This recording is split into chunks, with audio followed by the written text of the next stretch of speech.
It was about 5 years ago, I think it was in February 2009, my younger son Larry urged me to write down, to record some of the more memorable family stories, yarns that I'd told over the years. I started doing this and did manage to get some of the tales written down. And I was actually planning to work with Myra to edit what I'd written. However, at that time, Myra was very busy with her company TriMed, and I somehow just lost interest. So nothing more was done for years, and the Word file remained unopened until March of this year, that's 2014. The event that triggered a renewed interest in getting the job done was the death of an old friend and business colleague, Willie Hugelshofer. I had hired Willie in 1973 in Johannesburg, South Africa, to work on the development of a mini computer system called Cypher, SYFA, which actually stood for System for Access, or as people kidded, System from Africa. And Willie at that time was maybe in his early 20s, mid-20s. In 1975, Willie traveled with me, Zach Kong, and the rest of the Cypher team from Johannesburg to Irvine, California. And thereafter, Willie had worked with the Socher family for over 30 years, from 1973 until I think it was around 2003 when he finally retired. Well, anyway, in March 2013, Willie was diagnosed with kidney cancer, but did not tell anybody outside his family. Apparently, Willie and his wife Susanna were determined to avoid the having to deal with or see the anguish and sympathy and sadness of his old friends and buddies. He chose instead to live the rest of his life supported by his wife and two daughters. So he went through surgery and chemo and radiation as they battled the cancer. So not knowing that Willie was ill, let alone suffering from a terminal disease, I was aghast. I was absolutely shocked when Susanna posted on her Facebook page that Willie had died. I can't tell you, it just shocked me. And what Willie and Susanna had agreed that there would be no funeral. Instead, Willie's body was cremated, and in the spring, a celebration of life was held, and his ashes were scattered on one of the lakes where he had loved sailing. This approach to dying had a very deep impact on me. I gotta say, I loved the approach Willie and Susanna took to spare their friends, much hand-wringing and worry and the extended sadness of the disease that he was going through. Willie's death and his handling really triggered a lot of thinking and self-analysis, and soul-searching on my part, and I really finally faced up to hard facts. I now realize that unless I get the task of recording some of the family history and talking about some of the people in the family in the very near future, it's likely never, almost certain never to be completed. So I'm giving it a try now. The reason for reaching this conclusion are that I've come to understand that both my physical and my mental health are declining at an accelerating pace. There's no ducking it. In February 2011, I underwent a kidney transplant. And since then, I've had to take anti-rejection drugs. The side effects of these drugs leave my mind very, very foggy, and my body is shaky. It's become clear that my body and brain are very sensitive to any type of drug and react poorly to drugs, even in the smallest of doses. I'm now taking anti-rejection drugs, the absolute minimum that might prevent rejection, but I'm still foggy. By the way, the reason that I had to have a transplant was that in South Africa, before we came here, I suffered from headaches, and I'd become addicted to an over-the-counter analgesic painkiller, Saridone, which seriously damaged my kidneys. Obviously, at that time, I didn't know the damage was being caused.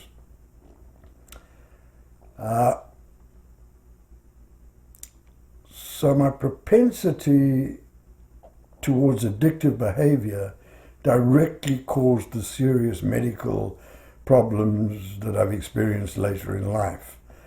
Now, hopefully my family can learn a lesson from this and manage to avoid or overcome any addictive behaviors or tendencies that they may have. It's not quite as simple as that, but I hope that is the case for them. I've also come to understand and accept the reality that my brain functions are deteriorating, and I may well be, and probably am, experiencing early dementia. Considering that both my parents suffered from dementia, and in the case of my mother, the dementia turned into full-blown Alzheimer's disease, albeit at older age than I'm at the moment.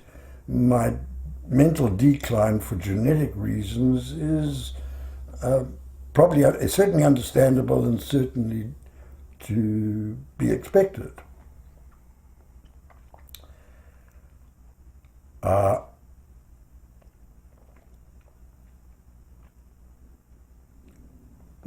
So if I look at it, the combination of drug side effects and declining brain functions of the dementia has meant that since the transplant, I haven't read a single book. This is quite alarming to me and surprising, as I have always been my whole life an avid reader.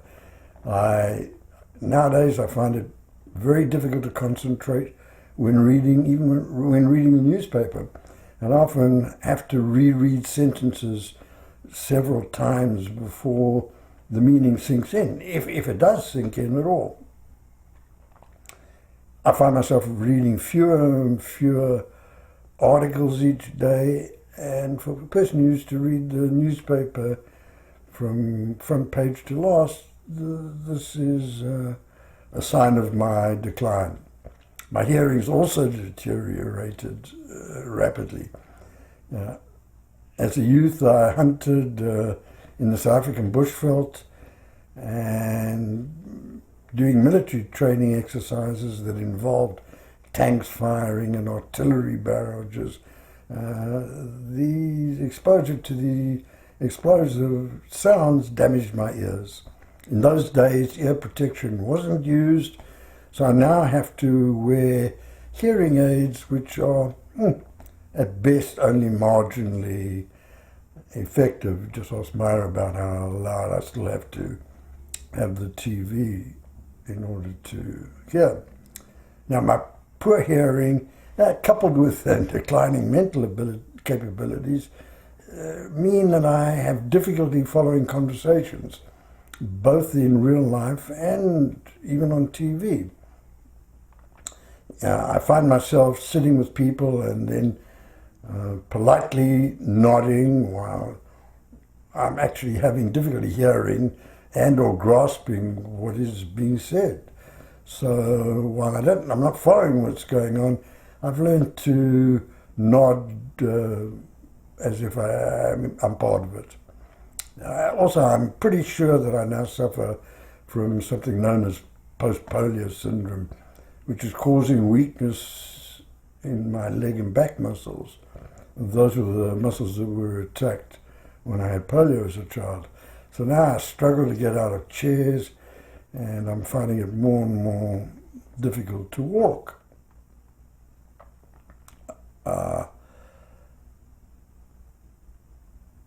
The arthritis in my ankle has become so bad that every step I take is very, very painful.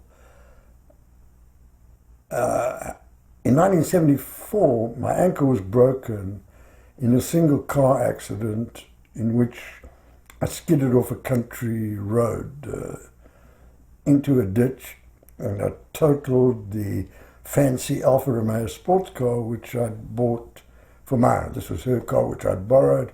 I think she had my car to schlep the kids somewhere. Well, anyway, with my luck, and I got to tell you, luck has played huge roles in my life, all aspects of my life. I was actually saved by two registered nurses who part-time made some extra bucks as striptease artists, and they were on their way to the club where they moonlighted as strippers. They saw the accident, pulled me out of the car, which was in the ditch. I was unconscious. Had they not been driving behind me, I almost certainly would have died of exposure and the injuries, broken ribs, jaw, ankle, but I was saved. A metal pin was inserted to hold the ankle together. Now all the cartilage is finally worn away, and there's bone rubbing against bone. That's pretty painful. So now you've had to listen to oh, by the way, the fact that I'd been drinking and driving led to that accident and led to me paying a very steep price for foolish actions. Had I not been drinking and driving, I'd be able to walk. So anyway, this old man is in steep and rapid decline, and that's the way it is. But anyway, enough whining, no point in it. But here I am. I'm inspired by Willie's illness and his death, and plus the realization that my body and mind are degenerating. I'm going to try and finish the task Larry asked me to do.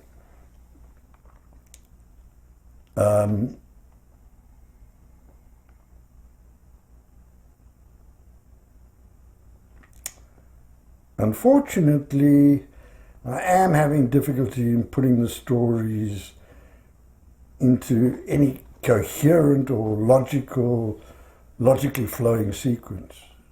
I'm having difficulty doing it, and on top of that, I'm not much of a writer, so the stuff I'd written down just doesn't read too well. So instead of writing the stories, I'm going to try videotaping and really hope that it works.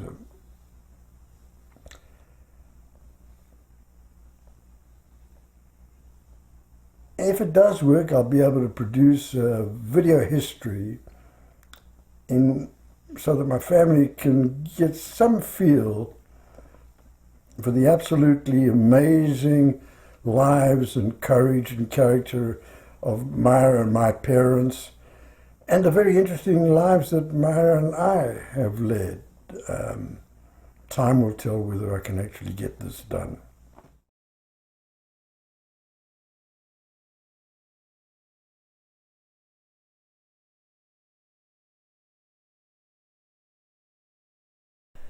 Now let me talk about a huge character in my life, my dad, Abraham Socher. Dad almost never ever talked about his past, and this meant that it was very difficult to find out very much about his life story. However, from talking with his sisters, some of my cousins, and his best friend, a guy by the name of Victor Verster, about whom I'll say something a little bit later, I have managed to piece together a very rough biography of an absolutely amazing man who lived a remarkable life and to whom I owe so much. Now, according to Dad's passport, he was born on September the 5th, 1889. Now, that's a couple of centuries ago, in Lithuania, which at that time was part of Russia. However, there is good reason to believe that he may have been born a year or two earlier than that, though he's certainly not later than that. See, in those days, in Lithuania, births were not recorded, so he had no way of knowing exactly when or exactly where he had been born. According to three of his sisters, my Aunt Sarah, Hannah and Lizzie, whom I did get to know quite well as in my youth, the Socher family lived in a tiny shtetl, a village, called Schrednik, which I think is now known as Seredzius in Lithuania. There were no schools, and almost all the shtetl kids worked either in the home, the women or the females, or in the fields as families struggled to survive. Dad's father, my grandfather, was a schmoes, which is the word for a peddler, who pulled a hand wagon around selling schmatters and tsatskas, odds and ends. By the way, this probably explains how we have the name Socher, which in Hebrew, Socher means merchant. That would explain how we get the name Socher, but I can't be 100% sure of it. Now, Dad was a very bright child. In fact, so bright that the Rebbe, the Rebbe in the shtetl, the rabbi, chose him to receive religious training. This was a huge honor and a very big deal for the Socher family, which dreamt of, they dreamed that their Abram would become a rabbi, and that would be the ultimate achievement for a Jewish family. And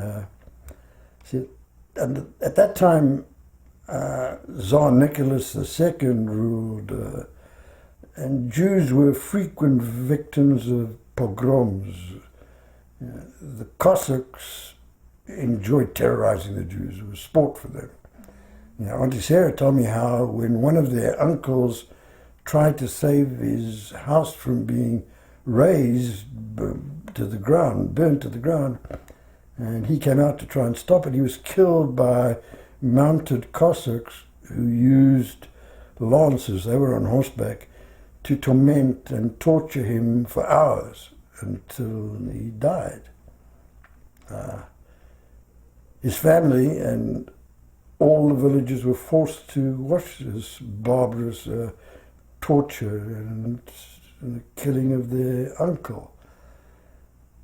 Well, in the late 1890s, Russia went to war with Japan, and what they did was they started drafting Jewish boys who were then sent to the front just as cannon fodder. They didn't have any training, they weren't equipped, they didn't have ammunition, so they were cannon fodder simply for the Russians. In 1898, fearing for their lives, like many other Jewish families, the Socher family decided to flee Russia. And then they did something extraordinary. They didn't want their beloved Abram to give up his religious studies. So they approached the chazan, the cantor in the shtetl, and asked if Abram could stay with him while he completed his religious studies. And that cantor's name was, last name was Joelson. Well, about 9 months after the Socher family left Schrednik, the Joelson family decided that they had to emigrate as well. They had to flee. And they took the young Abram with them as they traveled by train across Europe to eventually arrive at Southampton in England. And at that time, there were really only 2 countries in the world that would accept Jewish refugees. There was the United States and South Africa. And there the Joelsons learnt that the Socher family had gone on to South Africa. The synagogue there had, they used to leave messages, and that's when they found out. So the Joelson family was going to go on to America. They put Dad on a cargo ship in the livestock hold, and livestock ships were pretty popular, as we'll learn a little bit later in his life, and the ship headed for Cape Town. By the way, it's interesting to note that one of the Joelson children became a very famous entertainer in America, and that was Al Jolson. Anyway, the young Abram Socher arrived in Cape Town, where once again at the synagogue he learnt that his family had moved north to a village called Rustenburg. And at that time the British were fighting a war with the Boers, the Boer War. And the British Army hired young Abram to lead donkeys transporting supplies from Cape Town to the Transvaal province where the war was being fought. So Dad dragged donkeys carrying munitions, etc., and he was paid in food. So after many weeks or months, I don't know how long, Dad arrived in Rustenburg, where he learned that only a week earlier his father had died. So Dad was now left to take care of a family consisting of a mother, 6 sisters, and a crippled brother, Charles, after whom my sister Charlene was eventually was named. Charles died a few years later. Another older brother, Harry, deserted the family pretty soon after their father died. So it was really left up to Dad to take care of the family. His first job that he got was delivering meat for a butcher shop. And then he managed to persuade the owner to let him work a second shift as a meat cutter at night, which was a tough existence, delivering in the day and cutting meat at night. Now, according to his sisters, after a few very tough years when they lived in abject poverty, though they were used to it from the shtetl, Dad somehow managed to provide quite well for his entire family. Unfortunately, I was never able to find out exactly how Dad somehow managed to support a pretty large family, and his sisters were, to say the least, reluctant to say anything. They pleaded ignorance. They didn't know. However, it seems almost certain that Dad made his money smuggling and or rustling cattle. And that was how he was able to take care, support his family. And later on I'll tell a little story which does provide the clues to reaching the conclusion that that he smuggled or stole cattle, or both. Other than 1 year or less than 1 year studying with the Rebbe in the shtetl, Dad had no education at all, nothing. He managed to teach himself to read and write in English and Afrikaans. However, he did have a talent for picking up languages. And he spoke English, he spoke Afrikaans, and he spoke Tswana, a native tongue in that area. His home language was Yiddish, and his English and Afrikaans were spoken with a very, very strong Yiddish accent. For those you might have heard of Jackie Mason. He was Jackie Mason on steroids, very, very thick accent. Now, the reason that Dad married so late in life, and when I say late in life, he was in his 50s, was because Jewish tradition required that a singular head of family could not marry until all his sisters were married. And in his case, this proved to be quite a problem. And what his problem really was that each of his sisters was really a lot uglier than the next. And the only way he could get them married was by providing a living to prospective husbands. And that's what he set out to do. And I have been able to trace that he set up or bought businesses for the men who became his brothers-in-law, and those businesses included a service station, a couple of butcher shops, an orange farm, a general store, and he was finally able to land husbands for each of his sisters. By the way, all his sisters were fantastic cooks. Meals cooked by his sisters were well worth it.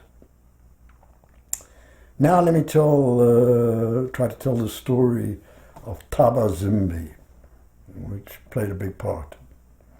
Bechuanaland is a landlocked country now known as Botswana, and at that time was a British protectorate. Bechuanaland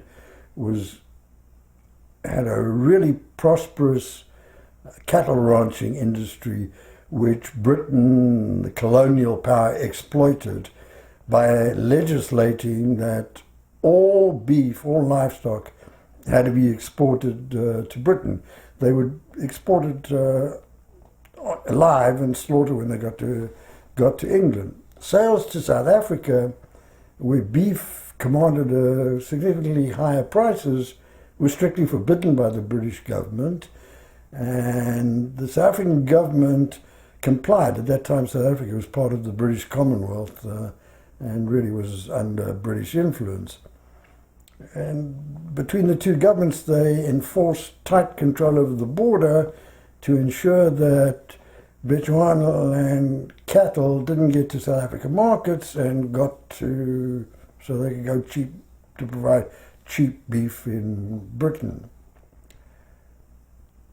So here you had the cattle in Bechuanaland being sold for a lot less than South African livestock. This ensured low prices for the beef in Britain, and it protected the South African ranchers from very efficient competition. Victor Verster, who was Dad's best friend, eventually told me how Dad used to ride on horseback into Bechuanaland, where he bought cattle from local farmers and then smuggled them back across the Botswana and South African border into South Africa, where the markets generated significantly higher prices.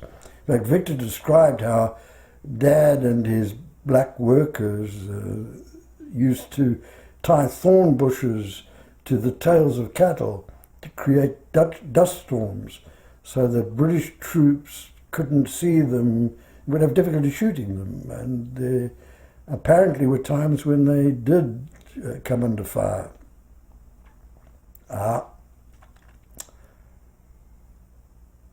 According to a cousin of mine, Izzy Pleskis, his mother, Aunt Lizzie, had told him that around 1920, the mid-20s, 1925, Dad had been arrested and charged with being in possession of stolen cattle.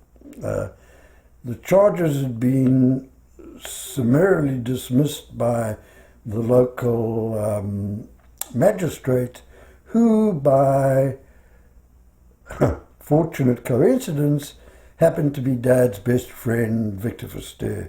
So Dad walked in and Victor threw out the charges, but apparently it did get some newspaper coverage, and which is how my Aunt Lizzie and her son found out about it.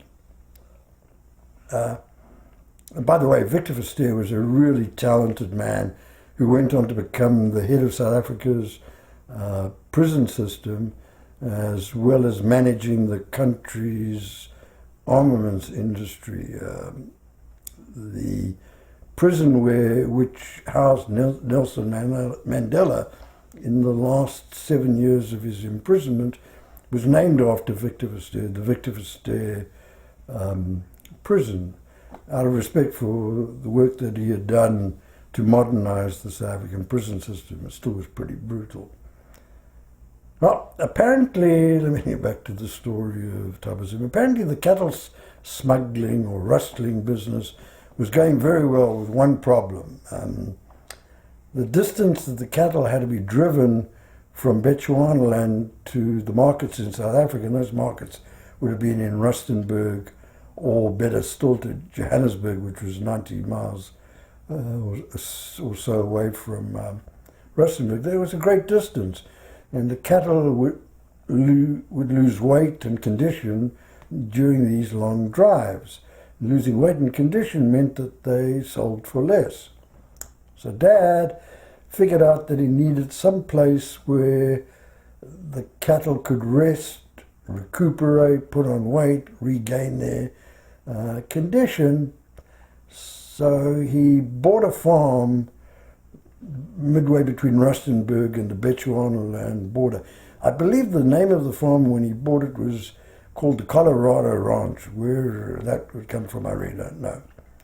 And he paid 2 shillings, there were 20 shillings to a British pound, which was the currency then, per morgan, and a morgan was just under 2.5 acres, and apparently he bought approximately 500 morgan. It's, I guess, about 1,200 acres. Now, the farm worked very, very well.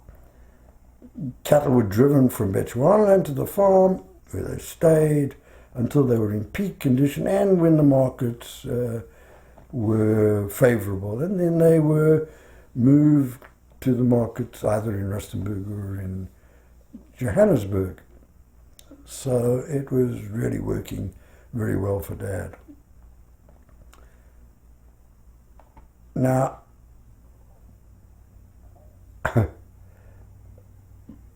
before wristwatches became popular, which happened to be in the 1920s, all watches were pocket or fob watches, which had covers and were attached to a chain and usually kept in what was known as a fob pocket.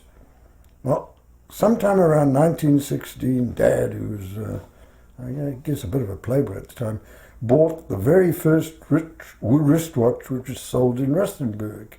And he was incredibly proud of this modern and very expensive piece of timepiece or jewelry. He loved it, his watch. And the first time he arrived at the farm wearing his wristwatch, it stopped working. And when he got back to Rustenburg, he had to send it all the way back to Switzerland to be repaired. It had to go from Rustenburg to Johannesburg, down to Cape Town by rail, and then by ship to Europe till it got back to Switzerland, where it was repaired. And the round trip took more than 3 months. Pretty slow process. Well, anyway, Dad was very happy to have his watch back working. Unfortunately for him, the next time he went to the farm, the watch stopped again. Dad was very disappointed that his prized possession had let him down again and was broken once again. He had to go through to send the watch back to Switzerland to be repaired. Months later, the watch made it back to Rustenburg, and Dad was thrilled. He was delighted to be able to wear his wristwatch. He heads off to Bechuanaland and then to the farm, and which was a couple of weeks later, and before he visited the farm again, and bingo, the watch once again stopped. Dad was more than upset, and he now finally seen a link between the watch stopping when he went to the farm. And he began to think that the farm must be jinxed. Something evil about the farm. Anyway, once again, he sent the watch back to Switzerland, and it arrived back months later. Dad was happy again, but a few weeks later, he visited the farm, and the watch stopped. Dad was now finally convinced that the farm was the source of his bad luck, and what he decided to do was sell the farm. He saw this as some jinx. Many years later, I found out that the name of that farm turned out to be Thabazimbi, and Thabazimbi in the native law is the mountain of iron, and in the 1930s, Thabazimbi became the site of one of the world's largest iron ore mines. It was just a mountain of iron, and all they had to do was take away the mountain, in which they built a railroad to get it to the ports. It was incredible. So when I found this out, and the Dad had once owned Thabazimbi, I went to him and I asked him, "Hey Dad, do you realize how wealthy this family would have been if you hadn't sold the farm?" And he kind of looked at me, and he then told me the long story about the moving the cattle and buying the farm, and the sad story of his watch and how it stopped working whenever he went to the farm. That's how I learned the full story. And Dad concluded this. He said to me, "Ivan, I bought the farm for 2 shillings a morgen. And I sold it a few years later for 2 shillings and 6pence a morgen. So you see, I made a profit." Ivan, it's always good to make a profit. It is, and not lose money. Losing money, not so good. So I made a profit. It was a good deal, and it worked for the cattle. But Ivan, do you know what the very best thing was? The very, very best of it. After I sold the farm, after I sold it, the watch worked. So it was a good decision, a profit, and the watch worked. And this became one of the most important lessons that I ever learned from Dad. And the lesson was simple. Always find the good in every situation, and never, never look back with regret. If you can find something positive, don't look back with regret. and this wonderful lesson has served me well over the years. Myra and I have often had occasion when mistakes have been made and things weren't quite right to look at each other, shake heads and say, but the watch worked. And as we reflect on many of the less perfect decisions we've made, and there have been a ton of them, and whenever things look grim, I remembered that the watch worked. From Victor Verster, I also learned that my father had been an amazingly talented athlete. He'd been an amateur boxing champion at the provincial level, who'd fought under the pseudonym or the Fighting Dutchman, so that his family wouldn't know what he was doing. They would have been terribly ashamed of an activity like boxing, just not for a nice Jewish boy. That would not have been very good. He was also an incredible horseman. Mustn't forget, in those days there weren't cars, and he'd been driving cattle, horses, all the stuff to Bechuanaland and had been on horseback. And he ended up being an international polo player, represented South Africa against the Argentine when they were touring South Africa. He was also an amazing hunter. He once, as a bet, went out with his dogs hunting pointers, and with 100 shotgun shells, came back with 105 birds shot on the wing. These aren't shot on the ground, they're shot in the air. What happened out of these demonstrations of great skills was that his hunting prowess had come to the notice of some very wealthy gold mining magnates who enjoyed hunting. And they approached Dad and said to him, look, we got a deal for you.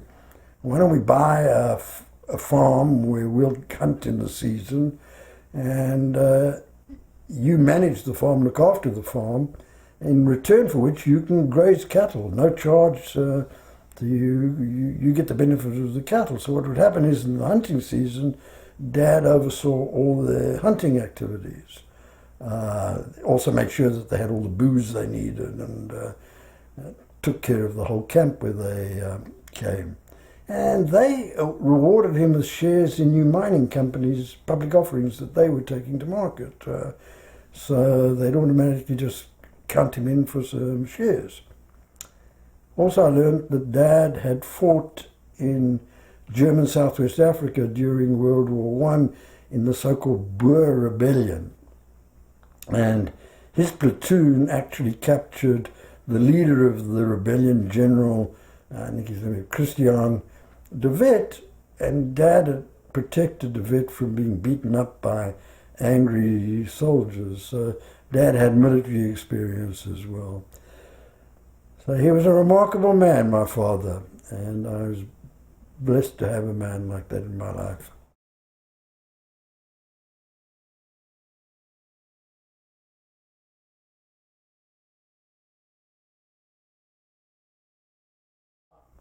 Well, that was a brief history of my dad's life. There isn't a lot more I know about it. However, I do want to talk a little bit about advice that I got from my father. Now, Dad gave me very, very few pieces of advice. However, the few pieces of advice he did offer proved to be incredibly valuable to me. And let me tell you the advice. Dad always said it was important in business to understand what a good deal was. And Dad taught me, as he put it, a deal can only be a good deal if it's good for all parties to the deal. If there are two parties in a deal, it must be good for both. If there are three parties to a deal, it must be good for all three. If it's good for two, but bad or not so good for another, then it's a bad deal. And he stressed that one should never ever do a bad deal. It'll bother you a lot. And he then said that you should also think about written contracts when you do a deal. Dad's limited education meant he had real difficulty comprehending legal nuances inherent in contractual documents, and recognizing this deficiency, Dad would only sign a contract after, as he put it, he'd stared into the eyes of the other parties and they'd look back at him, because he believed that if you did that and talked about what you understand the deal or the contract was all about, that would be true agreement. It's people, not the piece of paper, that counts. Dad said, that way in your heart you'll always know what was really meant by the parties, and you'll act properly. You won't run to the document and try and find an advantage for yourself that might be made because other parties didn't understand it that way. And he said, so will all the other parties to the agreement. Now, I actually found this advice to be invaluable. Before signing any contract, I always looked into the eyes of the other parties and made sure we all were on the same wavelength, on the same page, irrespective of what the legal document might say or how it could be interpreted by smart lawyers. And I have to tell you, it actually, the simplistic, naive, you can say, approach really worked well for both Dad and for me throughout our lives. For me, and I guess for Dad as well, it was important to see, sense and feel what the other parties to the deal understood, rather than to try to interpret or seek advantages from the complicated words that the lawyers generate so happily and, of course, send you bills for it. Sadly, this approach probably won't work in today's world, where the sense of honor in business, I'm not sure, really does exist the same way. Other things, most important lesson, one of them from Dad, was promises. Dad's advice on promises was both proved to be wise and I guess humorous. I'll never forget it. He said to me, Ivan, Ivan, my son, the worst thing a man can do is to break a promise. Never ever break a promise. You can't imagine, this is a skanda, a shame. So you must never ever break a promise. Die before you break a promise. Let me repeat, never ever break a promise. Breaking a promise is a große Schande, a huge shame. It's if you break a promise, neshama, you will leiden. Your soul will suffer if you break a promise. Never forget that. A Mensch will sterben before he'll break a promise. An honorable person will die before he will ever break a promise. After a long pause, and this is after listening to the drama of all this, he then said to me, he leant forward and he said, "Na, Ivan, mein Kind, Ivan, my child, is breaking a promise is such a terrible thing to do. Listen carefully, Ivan. Don't make many promises." Well, I didn't make many promises in my life, but promises I made and managed to keep are important. Our big promise. Dad was absolutely convinced that the racial prejudice and the abuse that blacks in South Africa suffered under the apartheid regime, it was cruel, it was obscene, it was unforgivable. He believed that it was inevitable that a bloody uprising would bring apartheid to an end. He didn't see any other way it would end. And that the blacks would justifiably take revenge on the white population, and there would be a bloodbath. And he couldn't see any way out of that. You couldn't have 5 million people ruling 30 million the way they did. So Dad urged my sister Charlene and Myra and I to leave South Africa. Anytime he had an opportunity, he begged us to. As he was nearing the end of his life, he finally asked Myra and I to promise and to move his beloved grandsons overseas. He did not want to see Round and Larry serving in a white military suppressing blacks. And given the state of his life, it was impossible for us to refuse this request. So we actually solemnly promised that we would make sure that Round and Larry would be educated and live, and that we would emigrate, we would live abroad.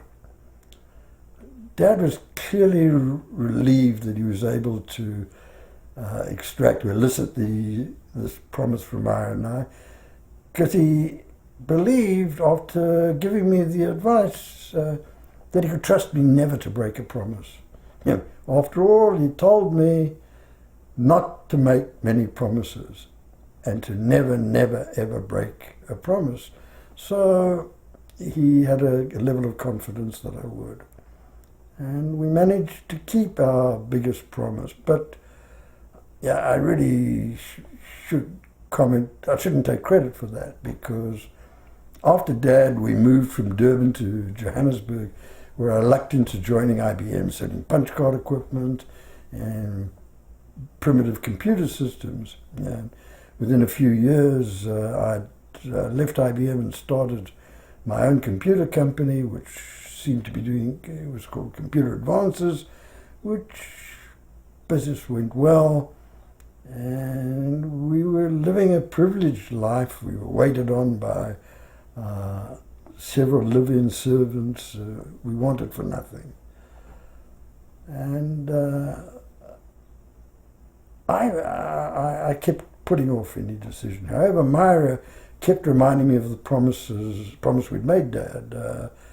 She really pushed me, and also I think she maybe, I didn't want to see the situation as clearly as she did. And also I was realizing that Round and Larry would be conscripted into the South African Army in in 5 or 6 years, and then they'd be forced to fight when the time came. So we did appreciate the need to leave South Africa. Unfortunately, or not unfortunately, because I was enjoying the good life, so I kept procrastinating. But Myra's reminders and urging became more insistent, and she eventually shamed me into action. So I then developed a business plan that would enable us to leave South Africa, and it wasn't quite as simple as one would think, mainly because South Africa had very, very tight restrictions on currency, and you couldn't take money out of the country. Anyway, we managed to keep that promise to Dad. Another promise made and kept was when Dad was dying. He also asked me to promise that I would take care of my mother after he was gone. And I made the promise.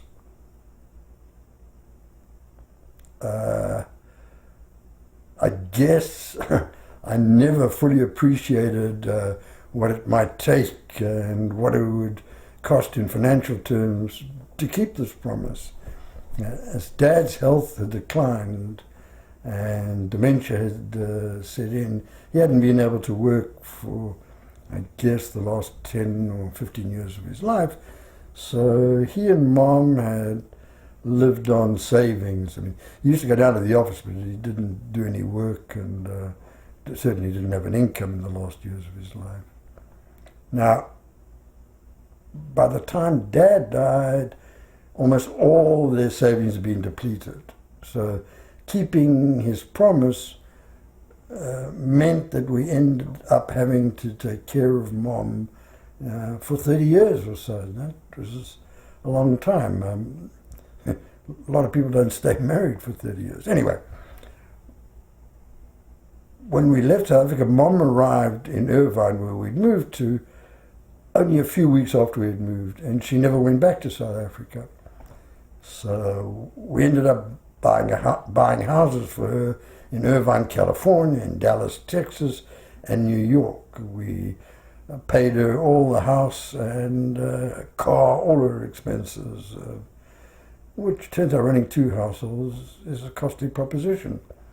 Then when we built a home on Hilton Head Island, we built a mother-in-law suite so Mom could live with us instead of having to have a second home.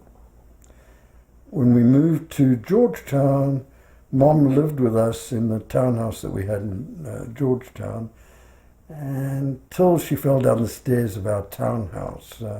So we then bought a condominium in the Jefferson retirement home for her in Ballston.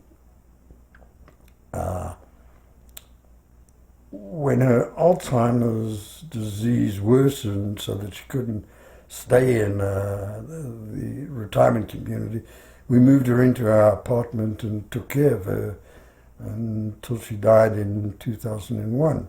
By the way, she was 89 when she died. So we kept another promise, and it was an important one to keep. And by the way, today we still own the condo at the Jefferson, which we somehow don't seem to be able to sell.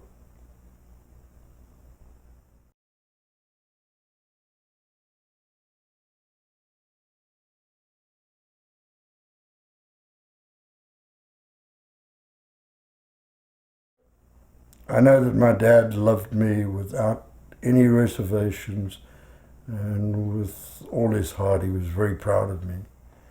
However, his generation didn't express their emotions verbally or, for that matter, physically, and he never once ever told me that he loved me. I can't tell you how much I wish I could have heard those words from Dad. I wish I could have heard Dad say, "Son, I love you." This explains that why, whenever I see my sons Raoul and Larry, I try to remember to say,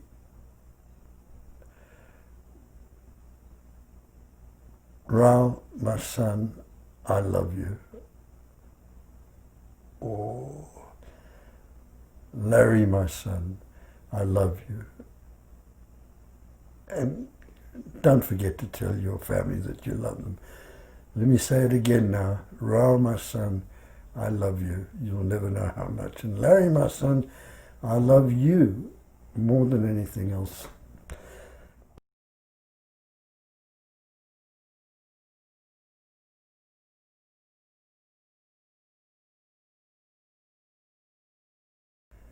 Let me talk a little bit about my mother. My mother had an incredibly hard youth. My mother's father, Abraham Gabaholz, was born in Warsaw, Poland, and her mother, Esther, was born in Manchester, England. They immigrated to South Africa where in the early 1900s, where they met and married. When my mother, Rita Socher, nee Gabaholz, was 12 or 13, her mother fell ill and was hospitalized. For 6 months, her mother lingered before dying. She was in hospital for 6 months, and my mother, Rita, visited her every single day. It was within walking distance of their home. Then, one day when Mom was about 16, she came home from school and found her father hanging from a beam in the hall of their home, apparently very depressed by the loss of his wife, and He also had been unable to earn enough to really care for financially for his daughter, and my grandfather committed suicide, which must have had a devastating effect on Mom. Mom then lived with an uncle, aunt, and 3 cousins. Her cousins were boys. The Belcher family, who were really not happy to have the responsibility of having to care for my mother. I have really good reason to believe that the youngest cousin, Cyril, sexually abused my mother. And it's a terrible thing to say, but I believe that to be the case. At the age of 18, after matriculating from high school, Mom went to England, where she actually danced in the chorus line of the Sadler's Wells Ballet Company. And at the age of about 25, she returned to Johannesburg, where she opened a dance studio under her stage name, which was Rita Garrett. You couldn't have a stage name of Gabberholz. And I think she did moderately well with her dance studio. You know, scarred by a very traumatic youth, Mom had many psychological problems. Thankfully, she met and married Dad, who loved her and protected her and cared for her and put up with her idiosyncrasies. Sadly, she never really recovered from the loss of their first child, Jennifer, my sister, who died of polio in 1948, and I'll talk about that later.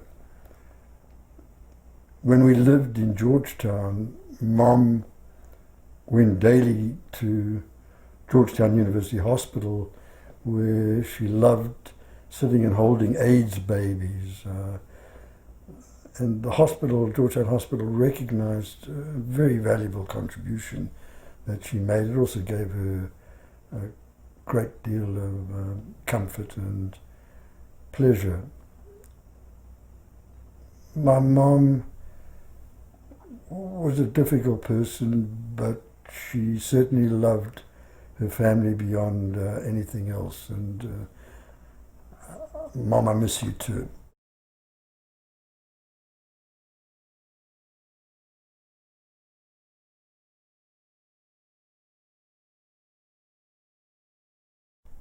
Well, another Socher family from my side of the family, a big surprise. My half-sister. Sometime in the early 1970s, I can't remember exactly which year it was, I was surprised to be called at my office by a young woman, Margaret, who told me that she was my half-sister. And Margaret was anxious to meet.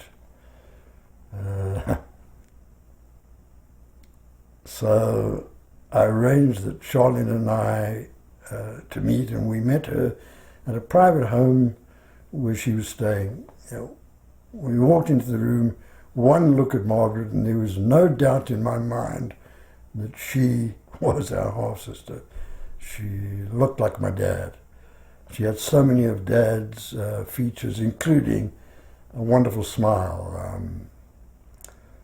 It was also clear that Margaret's mother almost certainly was not white. And at that time in South Africa, under the apartheid laws, sex between whites or even was a criminal offence and was in fact harshly punished. Margaret was about a year younger than my sister Charlene, and it was clear I was kind of surprised Margaret wanted to meet us and learn a little bit about her father, understandably, and she asked absolutely nothing more of us, just to meet. we spent some time with her telling her about our father, and Margaret told us that she'd been adopted by a Jewish family and had been sent to a boarding school where she was educated. Knowing my father, I suspected, and in fact I'm pretty sure, that he probably arranged for the adoption, going to a Jewish family like that, and almost certainly probably provided financial support. Now, Charlene and I did not want to have to explain anything to our mother, who would undoubtedly have freaked out. So we said nothing and did not have any further contact with Margaret before we both emigrated from South Africa. I must tell you, it did bother me turning my back at that time on Margaret. My conscience bothered me. It seemed that it did not seem to be moral to be turning my back on a half-sister. But anyway, in June 2008, I got a call from Leanne Morgan from England. And she identified herself as a daughter of Margaret. And Leanne, the reason for her calling was that Leanne had been trying to arrange for her sister Maxine to move to England, and had learned that if they could prove that their grandfather was from Lithuania, Maxine would have a preferential status in the European Union, as Lithuania was now part of the Union. So I said I'd do whatever I could, and what I did was I scanned the documents I had, and whatever documents I had of my late dad, mailed them to her, and I understand that they did help Maxine get residency. In 2009, Myra, our daughter-in-law Nancy, and our granddaughter Ellie met up with my sister Charlene in Paris. Myra happened to tell Charlene about having been contacted by our half-sister's daughter Leanne. Charlene was very upset that I hadn't told her about these contacts with our half-sister's family. And Charlene, without saying anything to me, and after I hadn't said anything to her, so it's understandable, established contact directly with Margaret and her daughters Leanne and Maxine. And Charlene invited Margaret and Leanne to her daughter Carmela's wedding, which I didn't know. Actually, Myra and I were booked to attend our niece's wedding when Myra had to undergo surgery to remove a cancerous growth in her lung. So we really had to have somebody at the wedding, so I asked Raoul to attend in our place. And Raoul and his daughter Dina went to Luxembourg, where, much to their surprise, they met Margaret and Leanne. We hadn't told them anything about, we hadn't told our children anything about my half-sister. So they were really surprised. Raoul and Adina really fell in love with their newfound family, who are fantastic people. Raoul then went to Leanne's wedding, which was in London, and at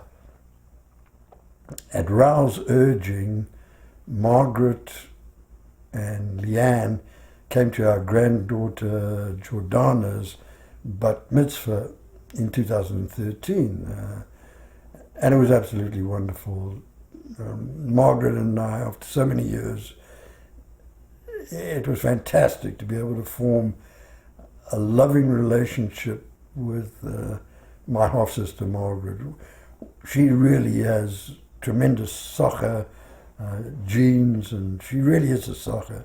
Now, Margaret and I talk regularly, and all I can say, she's an absolutely amazing person. After having a very tough childhood, she married, had 3 beautiful daughters, Leanne, Maxine, and Birgit. After an unexpected and I think unwanted divorce, Margaret oversaw the upbringing and education of her daughters. Leanne and Maxine are medical doctors who've both specialized, and Birgit is an accountant. They are all very accomplished and charming women. Raoul and Danielle took the kids over on vacation and spent time with Maxine and her family. I have to admit that my conscience still bothers me that I turned my back and walked away from Margaret when I left South Africa. I know I've been forgiven. I don't think she ever held it against me, and we now do have a loving relationship.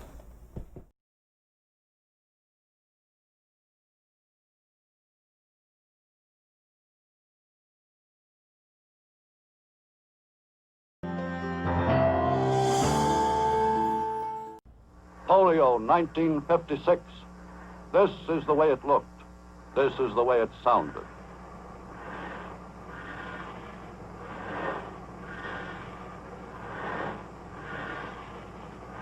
You are listening to the breath of life as it is pumped by these tank respirators called iron lungs.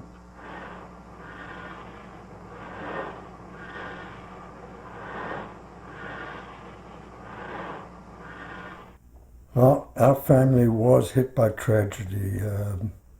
In February 1948, a polio epidemic broke out in Johannesburg. On Monday, March the 1st, I fell ill and was diagnosed with polio. As the Johannesburg Fever Hospital, the isolation hospital, was already filled with polio cases, the only space was at the Children's Hospital, and I was admitted into the Children's Hospital. I was put into an iron lung which allowed me to breathe and actually kept me alive. On Tuesday, March the 2nd, the next day, my older sister Jenny, she was Jennifer Zina Esther Socher, fell ill. And on the Wednesday, my sister Charlene, at the age of 2, fell ill with polio as well. So all 3 children were stricken with polio. As all the hospitals were full, Charlene had to be treated at home.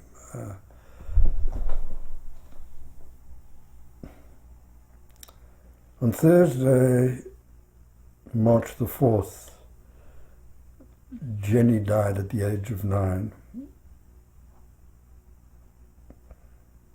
Mom and Dad buried Jenny March 5th and drove directly from the West Park Cemetery to visit me in Children's Hospital.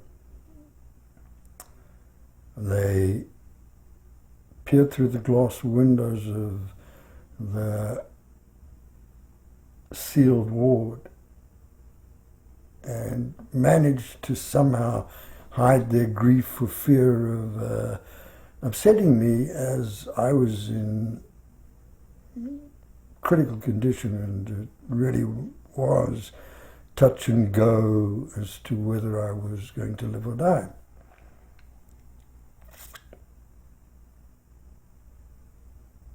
I'll never know how they managed to smile and laugh in an attempt to keep my spirits up. They'd come straight from the cemetery. I certainly doubt whether in similar circumstances I could have hidden unbearable grief. It marked them for life, no question. For me, living in an iron lung was an absolutely terrifying experience. I was an energetic 7-year-old. There were, in our glass enclosed ward, there were 8 iron lungs, each with a child in. And the very worst part was watching the pumps that were in the corners and hearing the clanking sound as each iron lung's pump mechanism moved, relentlessly up and down, up and down. These pumps went to keep the pressure moving in the iron lungs. Actually, for many, many years afterwards, I suffered from the same recurring nightmare. I was being chased by an iron lungs pump, and I'd run around screaming until one of my parents managed to catch me and wake me up. Sadly, I also remember, and I clearly remember, dead bodies being removed from iron lungs on 2 occasions. And if you go to the Johannesburg cemetery in the children's section, you can see the devastating toll it took on the Jewish community. Then, after spending a month or so in an iron lung, I recovered enough to go home. As my leg muscles had atrophied and weakened, I couldn't stand or walk without leg braces and crutches.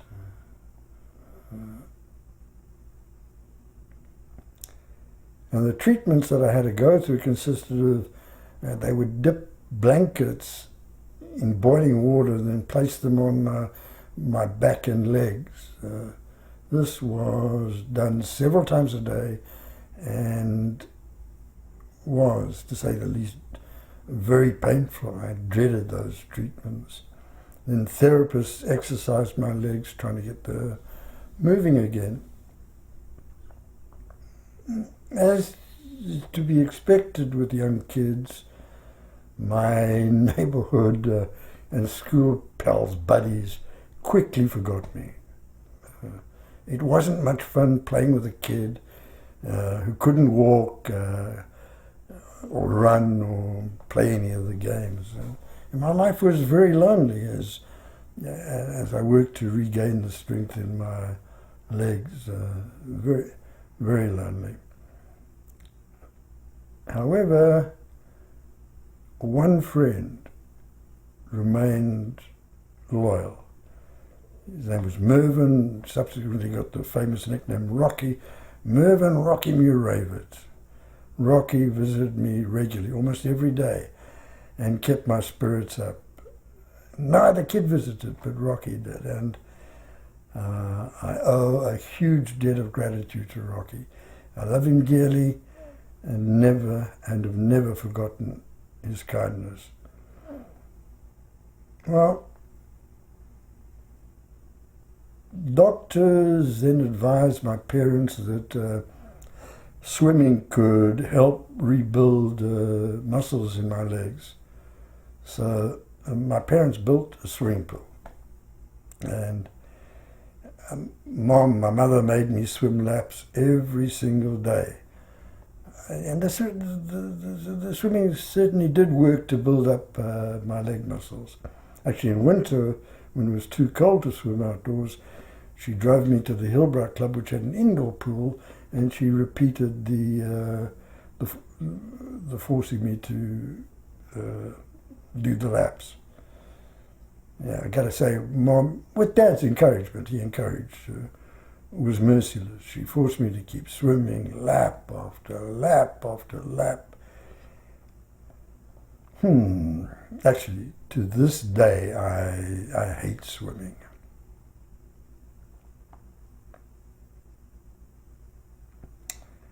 The Socher's family experience with polio brought about a major change in another way.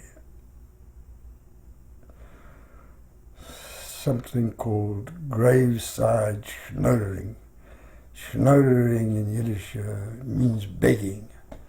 In Johannesburg, all Jewish funerals were, and I still believe are, conducted by the Johannesburg Chevra Kadisha, the Jewish Helping Hand Friends and Burial Society.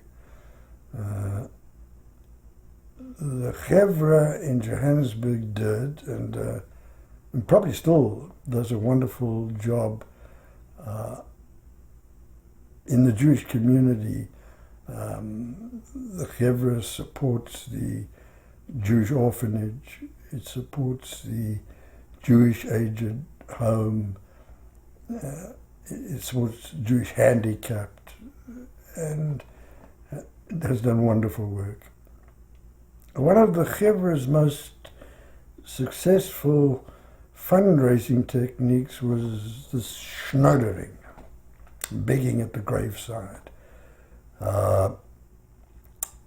Each person, male, women didn't participate, attending the funeral would walk up to the rabbi or the chazan, the cantor, in front of the open grave before the coffin was lowered into the grave, and they would tell the rabbi or the chazan how much he or she was schnoddering or donating to the chevra in memory of the person being buried. The name of the donor and the amount would then be loudly called out so that everybody at the funeral would know exactly how much was given by the person. This public announcement of donors' names and the amount of the donation shamed people into larger donations. In fact, people gave more than they really could afford or really wanted to. It was a very, very effective fundraising technique. While arranging Jenny's funeral, Dad visited the rabbi and he asked the rabbi how much he thought the rabbi thought schnoddering would raise at Jenny's funeral. The rabbi thought it would be around £5,000, which was the currency then, which I guess must be about $25,000 in today's money. Wanting to avoid having to stand for the hour or so while the schnoddering took place, Dad told the rabbi that he would give the rabbi £5,000 if the rabbi wouldn't schnodder, and the rabbi agreed to. And Dad wanted to get away from the funeral to visit me in hospital, so the rabbi agreed. Well, when the rabbi saw how large the crowd was attending the funeral and that there were quite a few very wealthy members of the Jewish community and actually Afrikaans community that come to the funeral, he decided that the chevra could raise more than the £5,000 by schnoddering. And so, without batting an eyelid, he broke the promise he had made to Dad. And apparently it took nearly 1.5 hours for everybody to contribute to a schnodder, and they raised £10,000. So in a financial sense, it was, for the chevra, it was a good decision, a punishing decision for my parents. Dad never, ever forgave the Orthodox rabbi or the synagogue or the Chevra Kadisha which conducted the service. Immediately resigned from the congregation and abandoned all religious affiliations. And when you think about it, you really can't blame him.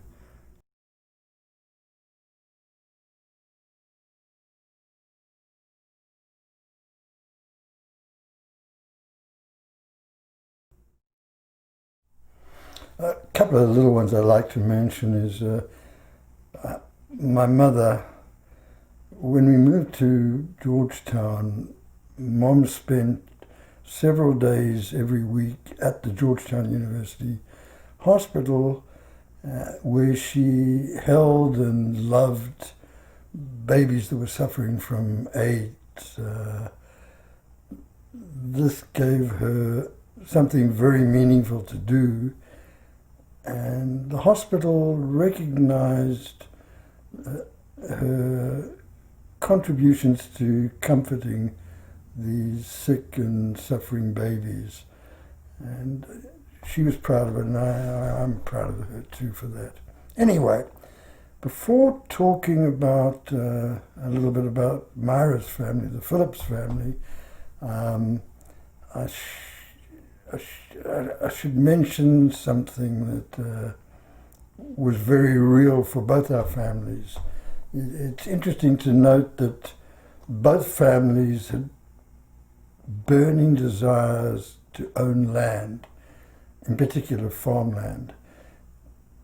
The reason for this was that both in Lithuania, where my father and his family came from, and Poland, where Myra's parents came from, Jews had been barred from ever owning land.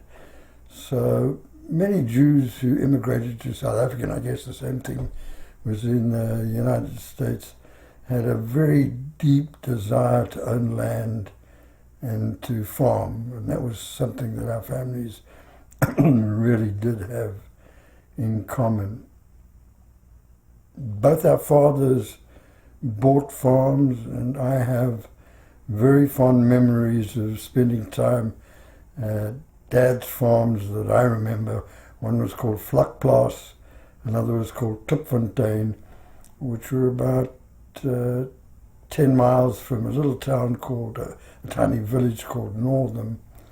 There was also a beautiful citrus farm which was managed by his sister Sarah and her husband. That farm was beautiful. Myra, I can remember taking Myra there where she learnt of the wonders of my aunt's cooking. And of course there was Tabazimbi, which Dad had owned, but just for a few years. Okay, let's talk about Myra's family. Myra's dad, Ivan Phillips, loved his farm Dorisville, which was near Brantford, just outside Bloemfontein. Dorisville was named after Myra's older sister Doris. Now, Myra's parents, Ivan Phillips, his name before changing to Phillips was Pszalski, P-I-S-Z-C-C-Z-A-L-S-K, I think. And Chanwa, his wife, Myra's mother, was Nina Luzhansky, and they'd both been born in Białystok, Poland. However, they met for the very first time, and I think it was in Bloemfontein, South Africa, in the early 1930s, mid-1930s, after leaving Poland. Myra's father's parents, Ivan's parents, and his sister Faye were reasonably well off when they lived in Białystok. And Myra's father had received a pretty good education at what he referred to as a gymnasium, which did give him a solid educational basis, unlike my dad, who had none. Chanali, his wife, together with her older brother Shmulki and her older sister Sarah, was sent to safety by their parents, who stayed behind in Białystok and were killed in the Holocaust by Hitler. Now, in Białystok, the Luzhansky, they changed the name to Lee, family was very, very, very poor. Apparently lived in a tiny basement, and often survived by eating discarded potato peels. Well, Ivan and Chanala met and married. They started a tiny sewing business which supplied a local store which was owned by a distant relative, a cousin. However, the outbreak of World War II saw their clothing business boom. They built a factory quickly, and they manufactured primarily uniforms for the South African Army, and proved to be a very lucrative business. They also had the rights to an American cloth manufacturer.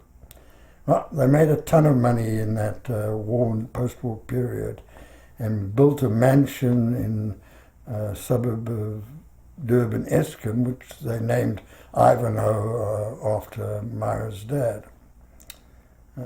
Chanala had really been scarred by memories of her dismal home in Bialystok, and was determined to have lots and lots of space. So this house was enormous. In fact, Myra's bedroom was so big that when we took a baseball team from Wits down to Durban to play baseball, 14 members of the team slept in this one room, Myra's bedroom. Now, Doris, Myra's oldest sister, was born in 1933. Jeanette, next, was born 6 years later in 1939, big gap. And Myra was born another 6 years later in 1945. Now, Ivan Phillips really wanted a son very, very badly. And 4 years later, Leon was born. Sadly, Leon died at the very young age of 45 of heart disease. Now, equally sad at this time, Myra's sister Jeanette is suffering from temporal frontal lobe dementia and can no longer speak or communicate at all. And considering that Jeanette was a world-renowned pathologist, it's been very, very tough for her family to see her, watch her decline. And she's now really just living a vegetative state almost. Chanala was a most amazing woman. She was very short. She wasn't more than, I would guess, 4'9" tall. She was also very, very plump, actually very, very fat. Ivan, Myra's father, showered her with furs and jewelry. He adored her. However, he wanted her to have everything the best. So she wasn't really impressed by the furs and diamonds that he wanted her to wear, and she could walk around often dragging fur stoles on the ground behind her. Chanala was an outgoing, very, very warm person who people fell in love with.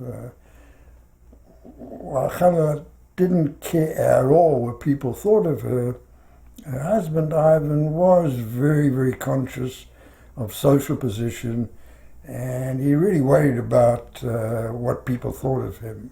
Actually, a lot like my mother. My dad and Myra's mother really didn't care what people thought. There are some truly wonderful stories about Ivan, and in particular Chanala. For example, let me tell you this little story. Ivan and Chanala's first grandchild was Diane, Doris's daughter. The second was Wendy, Doris's second daughter. Then Jeanette had a daughter. Their first child was Jackie. So now, having had 3 daughters before finally having a son, Chanala and Ivan feared that, particularly Ivan, that they might never have a grandson. Anyway, Myra was expecting, and they had big hopes of finally being able to welcome a grandson. Myra went into labor and which dragged on and on and on. And I actually spent 32 stressful hours with Khanele in the waiting room waiting for Rao to be born. In those days, husbands didn't go into delivery.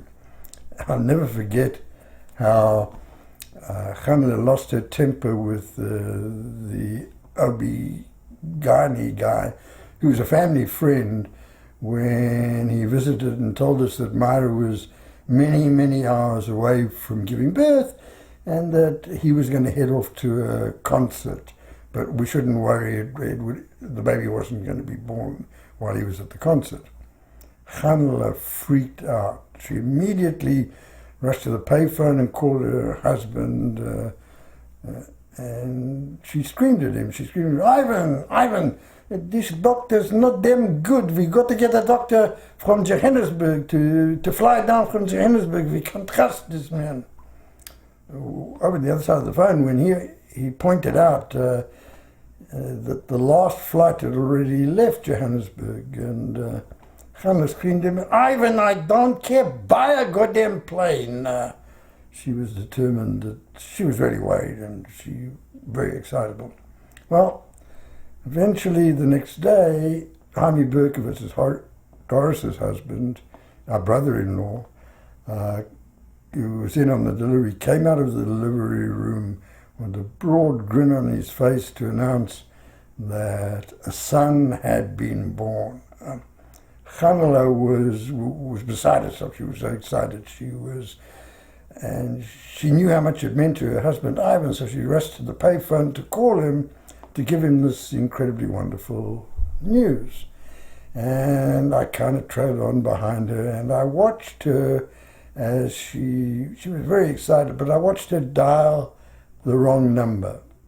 And when I tried to point out the mistake, she said, leave me alone, what you're trying to do is shut up. And you couldn't argue. Well, anyway, when somebody answered the phone, Khanele, obviously believing she was talking to the factory switchboard operator, asked, put me through to Mr. Phillips. I need to talk to Mr. Phillips. And well, when this didn't happen, for a very, very obvious reason, Khanele screamed, listen, damn you, woman, you recognize you are fired. And I took the phone, clicked down the phone, and got through to Ivan. It was a matter of great joy. Anyway, another story involves the birth of our other son, Larry. When Larry was born, his bris, that's the circumcision, could not be performed at the hospital because he had a touch of jaundice. So the bris had to be delayed. Now this absolutely delighted Khanele and Ivan because it allowed them to hold the event in their home on a Sunday when they could invite all of Durban's Jewish community to celebrate. And they knew everybody. The Jewish community wasn't huge, but the Phillips family was really well known. Now, my father-in-law, Ivan, wanted the Moyle, who'd circumcised their son Leon, to do the bris. They believed he was the best. Unfortunately, the Moyle was suffering from cancer, had retired, and he wasn't doing brises anymore. But my father-in-law Ivan promised to pay for the Moyle to move to Israel, if he did this favor and bris Larry.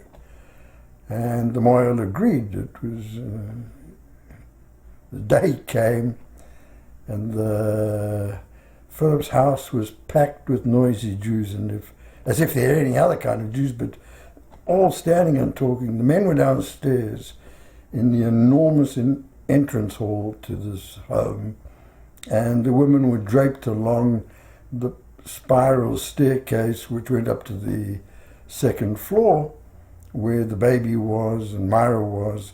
And at that time, men and women weren't allowed to attend. They had to be separated at religious ceremonies.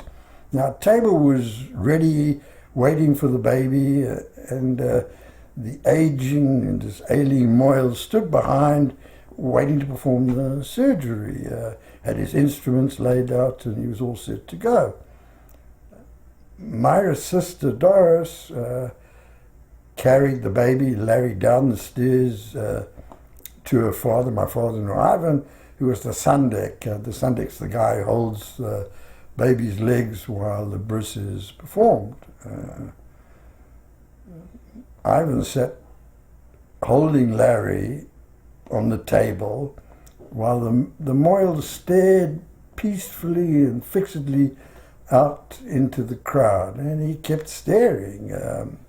Well, after a few minutes, quite a few minutes actually, people thought that the Moyle must be waiting for silence. There was a lot of shushing and hushing and shh, and eventually, to get used to quieten down as an effort, eventually the noise subsided. Now, even though it was now quiet enough that you could hear a pin drop, the Moyle kept staring into space.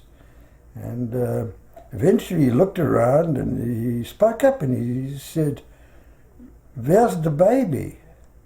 Wait, I went white. I fell into a terrified state of shock. All I could visualize was my son's tiny penis being sliced off by this aging Moyle. Anyway, my brother-in-law Jaime, being a doctor, and the OB-GYN, whose name was actually Sammy Sachs, now that I remember, immediately stepped forward and they stood closely on either side of him, holding their hands ready to grab if he made a mistake. I was shaking with fear as I watched the Moyle finally see the baby, which had been in front of him for maybe 5 minutes, and he went ahead with the prayers and the surgery.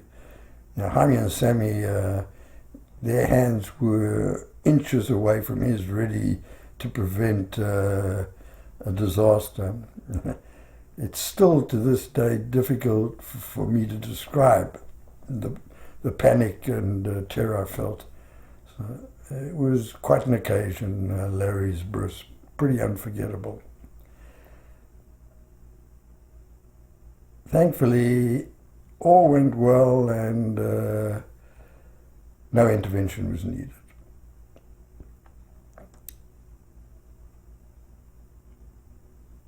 Another wonderful, for me, Khanala story.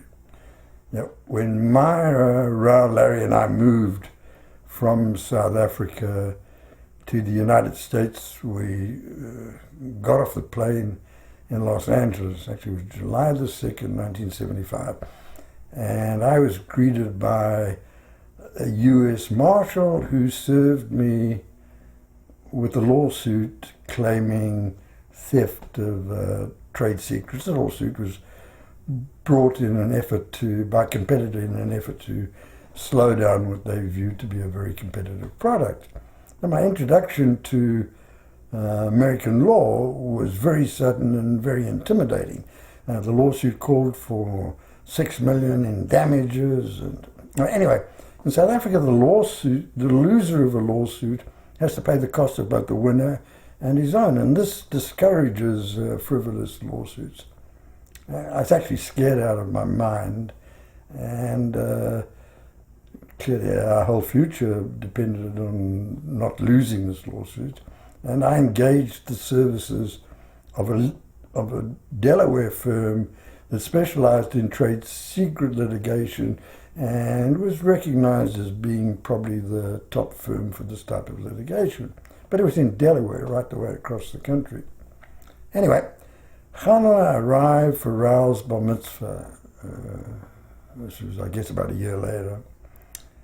And I realized that I somehow would have to break the news of the lawsuit.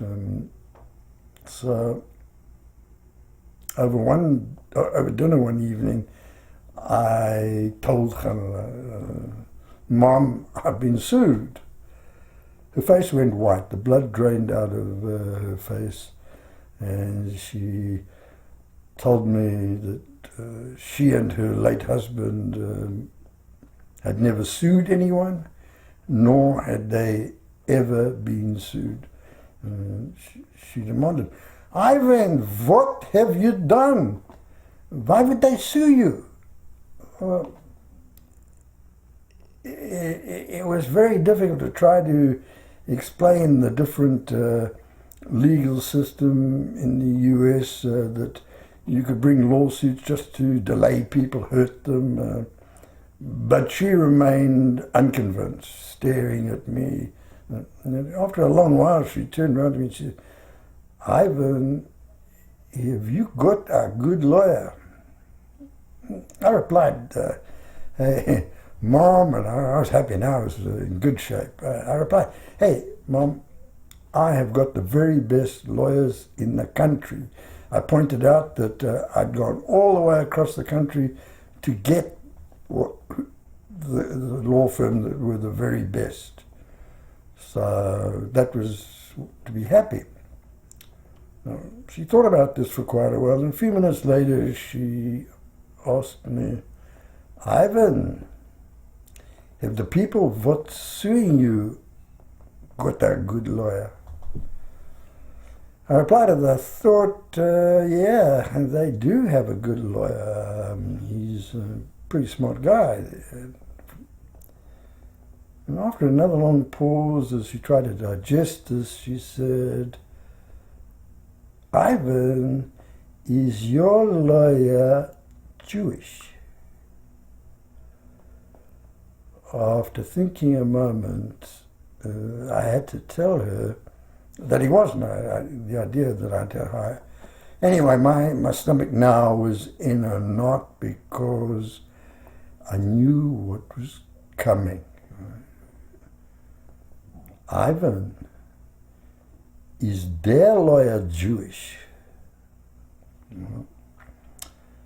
When I answered that he was, Khanala spoke her mind. Ivan, what have you done? Why did you do it? Ivan, you must give up. You must beg for the forgiveness.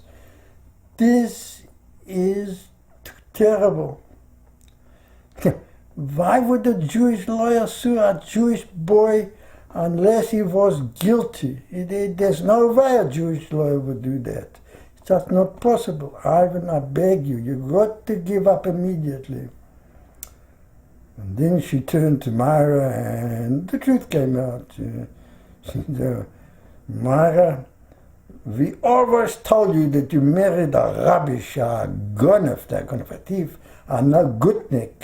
He's not good, this boy. Otherwise, why would he be sued by a Jewish lawyer?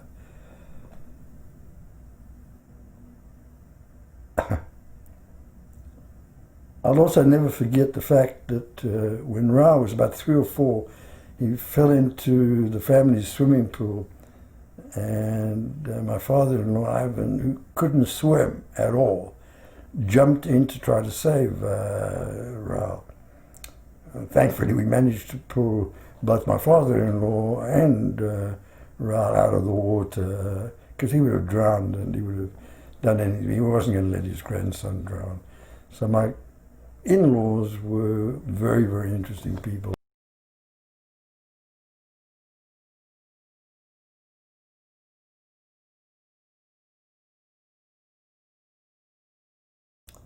My life has been marked by luck. More luck, tons and tons of luck. I was incredibly lucky to have lived my entire life in favorable times. Just consider that I was lucky enough to have been born white in South Africa at a time when the white population enjoyed privileged lives, albeit at the horrible expense of the black majority. my family and Myra's had several live-in servants who saw to our every need and desire. It was almost like living in plantation times in the US. That was really good life, although very cruel. I was lucky that my father and mother were loving and doting parents who spoiled me rotten. By the way, that's true of Myra's parents as well. I was lucky that we left South Africa less than a year before the Soweto uprising. Had we still been in South Africa, I would have been mobilized by the army and would have spent quite a bit of time having to fight with an all-white army to brutally suppress the black majority, the insurrection of the black majority. By pure luck, I stumbled into the computer industry in its earliest days when there was little competition, it was growing very rapidly, and it was easy to succeed as long as anybody tried. I worked for IBM, where I learned opportunities to start my own computer businesses, and that was pretty lucky.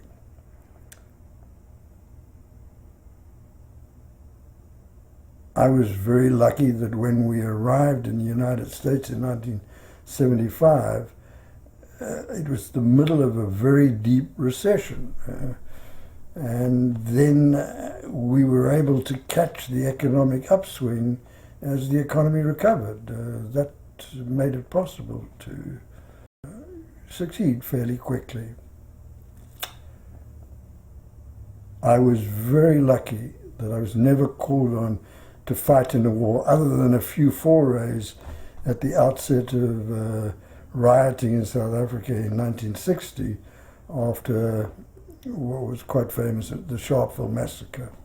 There was an uprising in South Africa, and I got mobilized. I think above all, I was lucky to meet Myra, and that counted a lot. So my life has been marked by lots and lots of luck.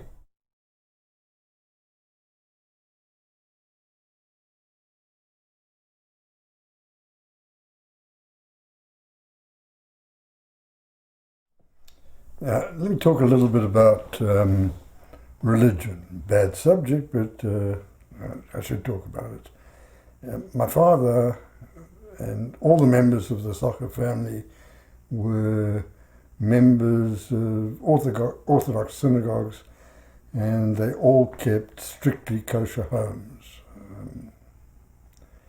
Now, this all changed after Jenny's funeral, when the rabbi and the Chevra Kadisha reneged on the promise to Dad not to schnoder at Jenny's funeral. From that day, Dad turned his back on Judaism and on the synagogue in particular. However, my mother really wanted me to be bar mitzvah. The idea of not being bar mitzvah was socially unacceptable, and she persuaded Dad to relent. After much nagging, the family joined a reform congregation. We attended Temple Israel regularly until my bar mitzvah, and even afterwards would go there occasionally on high holy days.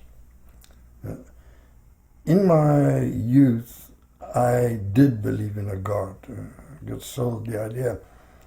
Dad used to leave home in the early hours of Monday mornings to travel around the bushveld, buying cattle from farmers. And he usually came home very, very late on Friday nights. While he was away, I was dead scared that he'd be in an accident and just might not come home. So every day and every night that he was away, I prayed to God, asking him to keep my beloved dad safe. And I was very earnest in the way I prayed. I really did fear losing my father. However, by the time I went to university, I had come to seriously doubt the existence of God. The ideas that were promoted by religions simply made no sense at all. The stories and the fables were just that, neat stories, but based in reality, they certainly weren't. However, knowing that Hitler, the Nazis, had slaughtered anybody who had any Jewish blood in them, irrespective of whether they believed in or practiced Judaism, I clearly recognized that I could never escape the fact of my Jewish blood. You mustn't forget, this was in the I was born in mid-40s, and in the 50s it wasn't that long after the Holocaust. Now, when the Jewish community in South Africa responded to Israel's appeals for financial help when Israel launched the Six-Day War, Myra and I donated much more than we could afford. We feared that the destruction of Israel would be bad for Jews all around the world. The existence of Israel did provide a protection for Jews, or so we thought. Then, shortly after the Yom Kippur War, a decade or so later, the Yom Kippur War, I traveled to Israel to see if I could help a friend who had set up a similar computer business to mine in South Africa. He'd set that up in Israel. When I got there, he and his staff were really at the front, still guarding. So what I did was send staff from our South African company to help his company survive, while he and his employees were on military duty, on active duty. And we managed to put it through to take care of his company. Now, after deciding that we had to leave South Africa and committing to my dad that we would, I did briefly consider moving to Israel. I decided that life in Israel would just be too tough, and making a living would be very difficult for me because Israelis are very, very competitive, very smart, and in most cases absolutely ruthless. And I also did not want Ron and Larry to be exposed to military service. Now, while I no longer believed in the Jewish religion and the rites and the rituals, etc., I did recognize that our Jewish heritage and that of the Jewish heritage of my children might one day result in their persecution. History has a sad way of repeating itself. And in today, looking around at the ISIS army and radical Muslim jihadism, this may well be the case. So Myra and I decided that we would make our Ron and Larry clearly aware of their Jewish background. So we used to benchlich light candles on a Friday night and say Kiddush every Friday night. Ron and Larry were aware of their Jewish blood.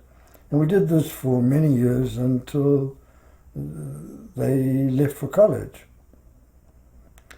Now, over the years, kind of influenced by reading the works of well-known atheists like Richard Dawkins, Christopher Hitchens, and others, I moved from agnosticism, where I didn't know, to atheism, and I'm now very comfortable realizing that when people die, that's that. It's all over.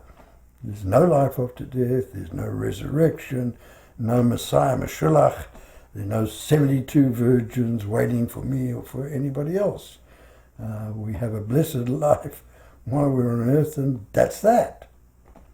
Now, the reasons I want my body to be cremated when I die are because I really want people to forget me as quickly as possible.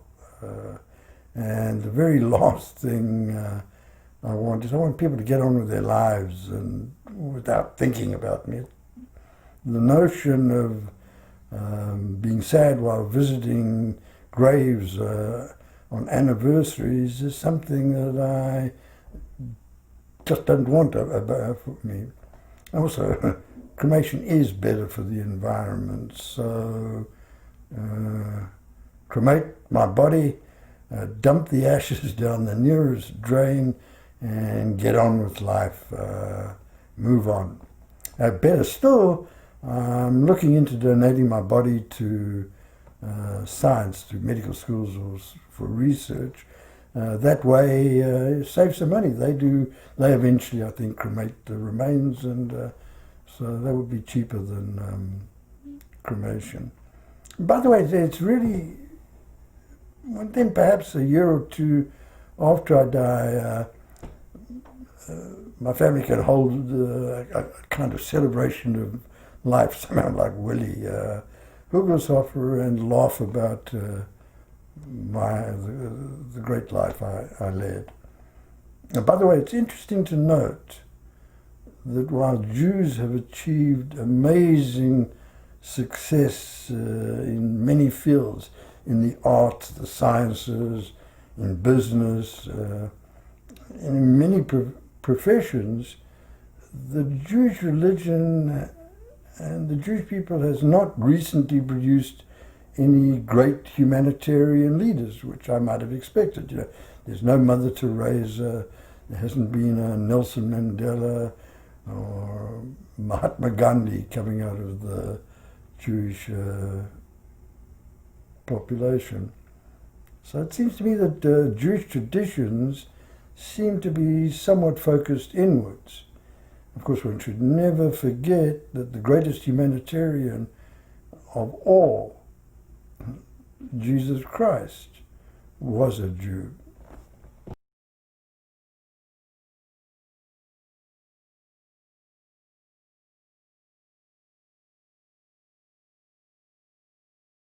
Without a doubt, Myra was and is the very best thing that ever happened for me. Myra is a unique human being. She's highly intelligent, very beautiful, delightfully charming. She's a passionate person. She's loving, caring, and unselfish. I never cease to wonder what she ever saw in me. Without Myra's insistence and persistence, I have doubts as to whether we would have left South Africa and moved to the United States. And that would have made a huge difference to our lives, not in a good way. Certainly without her support and her encouragement, I certainly would have failed many, many tests in my life. When I was down, she certainly always picked me up. I've been very lucky that I've always been able to share my deepest feelings and doubts honestly with Myra. My weaknesses, she knows them all. Her advice and support through very good times and bad times have given me courage, determination, and above all, comfort as I had to address problems. Like overall, I think our life together has been a very good partnership. And a true partnership. Our love and our respect for each other has carried us through some very rocky, turbulent times, and has allowed us to deal with some tough problems. when Myra was diagnosed with lung cancer and underwent surgery to remove a lobe of her lung, I was terrified, absolutely terrified that she might die. I simply could not imagine life without her.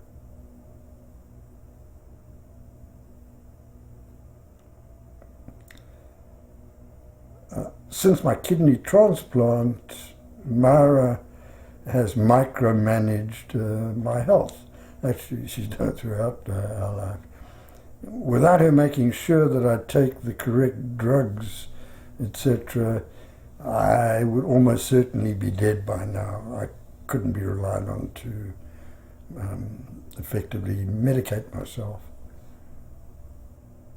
So I've been truly blessed to have been able to share my life with Myra, and I want her to know just how much I love her and appreciate her effort.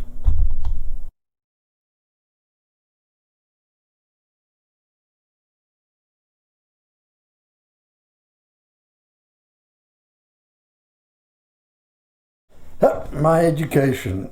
I attended King Edward VII High School for Boys, known as KES. Now, KES was founded in 1902 and has always been famous for its focus on sport. So like all the other kids at KES, I played a lot of sport, and for most of my years at KES, neglected my studies. Crash cramming for my final public exams somehow paid off, and much to my surprise, I managed to matriculate with a first-class grade, so much so that my name is engraved in the assembly hall in the academic section, which was quite amazing, considering that my focus was really on sport. Now, KES was and remains a wonderful school.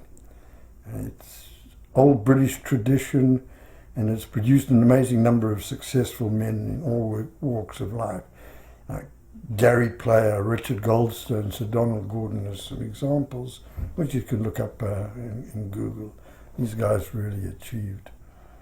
There was just something about the school that inspired men to excel, and I never figured out exactly what it was.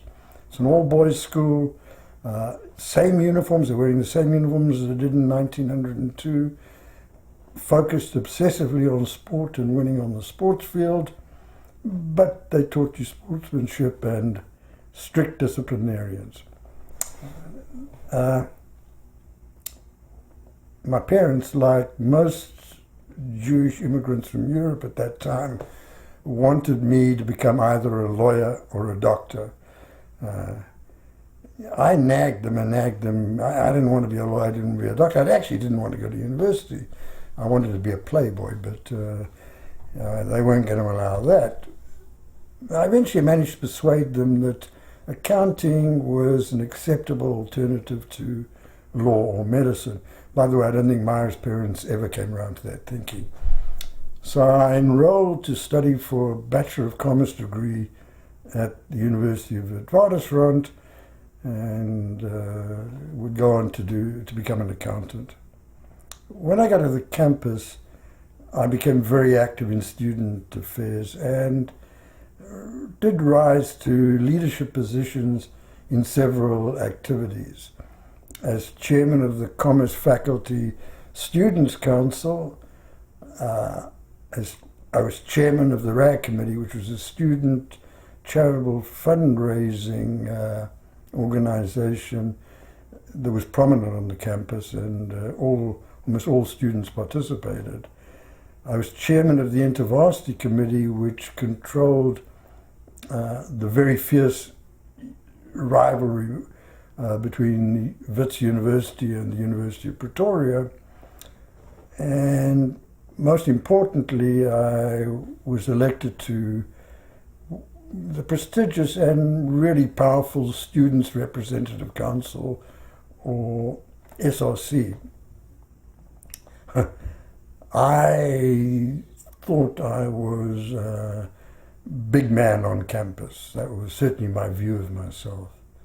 However, compared to the intellect and achievements of peers on the SRC like Richard Goldstone, who became Chief Justice of South Africa, and a World Court prosecutor, Martin Bobrow and Clive Rosendorff, who headed medical schools, Justin Joffe, who pioneered DNA research, Neil Kelly, Ronnie Casrels, who became a member of Nelson Mandela's cabinet, and others. I really was nothing more than a little big man on campus. But being involved with men like that was helpful to my development. Apartheid. You cannot talk South Africa without avoiding apartheid. Apartheid played a very big part of my life. And my exposure to people dedicated to fighting against apartheid began at a very young age. The Brahm Fisher family, and look up Brahm Fisher, lived a few houses away from our family. And I was friendly with Ilse Fisher, whom I actually met at nursery school. As children, we often played together and maintained our friendship through primary and high school. Ilse's father, Brahm Fisher, became quite famous, or depended on your view, in South Africa or notorious, as an opponent, a fierce opponent of apartheid. He was an attorney, a lawyer. So Ilse and her family provided, I guess, my first insights into the true evils of apartheid and the importance of opposing the apartheid regime. Then, during the 1950s, Joe Slovo, once again worth looking up in Google, and his wife Ruth First, who was assassinated by the apartheid government, were friendly with my best friend, Rocky Muravitz's family. And every Sunday, a group of people came over to the Muravitz home. The men usually played cards during the afternoon, and then everybody crowded into the dining room, eating and drinking and talking. Joe Slovo and Ruth First usually led the discussions, which were invariably about politics and opposition to apartheid. And they were both very eloquent and persuasive. Joe Slovo was a charismatic man whose thinking really had a great influence on me. The University of Witwatersrand, Wits, was seen by the apartheid government to be a hotbed of communism, which, as far as the regime was concerned, was considered to be a dire threat to the Afrikaner and the apartheid regime.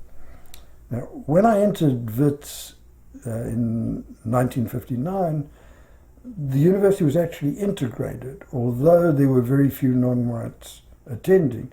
The reason there were so few was the education provided to non-whites was inferior, so it made it difficult to meet the university's entrance standards, and the poverty amongst non-whites was very high, so they had trouble paying the university's fees, which actually were very, very moderate, but nevertheless more than most could afford. So there weren't many non-whites and blacks and Indians, Chinese at the university. In 1960, the government passed what was known as the Extension of University Education Act, which put an end to non-white students attending white universities. And they came to set up non-white universities. There were really two universities affected, the University of Cape Town and Wits University. The student body, and I was one of the leaders, rose up in protest. Marches were organised, and Myra and I participated, of course. And the South African police acted with fierce brutality to break up protesting students. Baton charges, tear gas, typical brutal police tactics. Now, after several months of unrest, our student body was really eventually beaten into submission. Now, while at Wits, I'd had the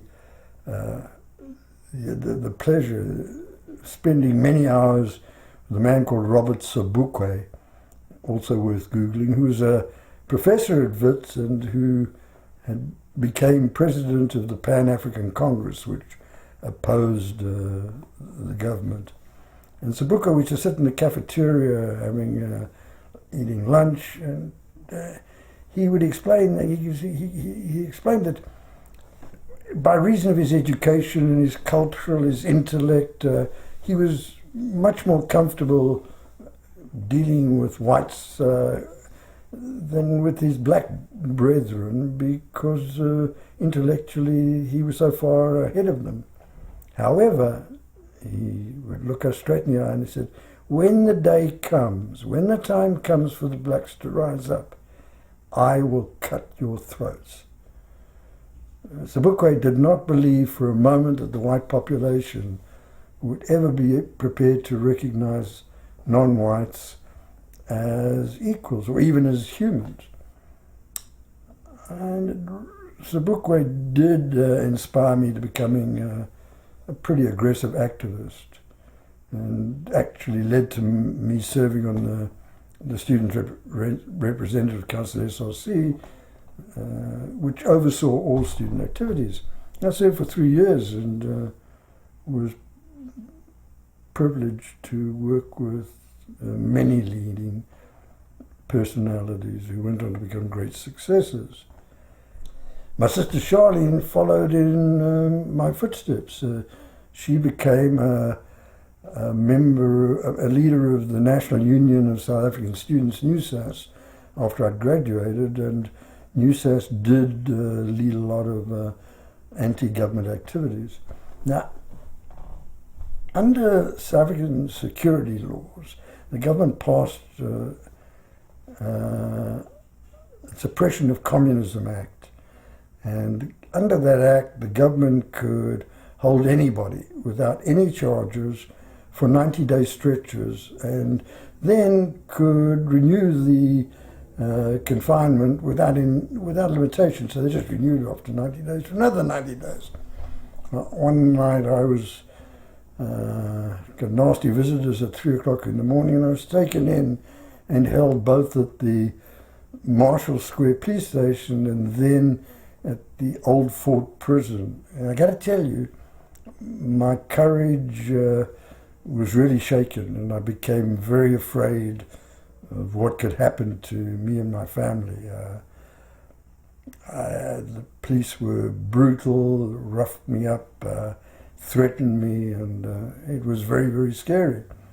And while I still believed in the freedom cause, I found it, I can no longer find the courage that was needed to openly fight the apartheid government, which would have meant me being taken in by this boss Bureau of State Security time and time again. And leaving South Africa was a clear indication that I put my family and myself really ahead of my country and, to a large extent, my principles. And since then, I have always had recurring feelings of guilt. I'm haunted. I often ask myself whether I did the right thing, whether I didn't owe it to my country to fight all the way. And I've never managed to answer that question. thinking about what would have been right and what would have been wrong remains but a painful and inconvenient examination of myself.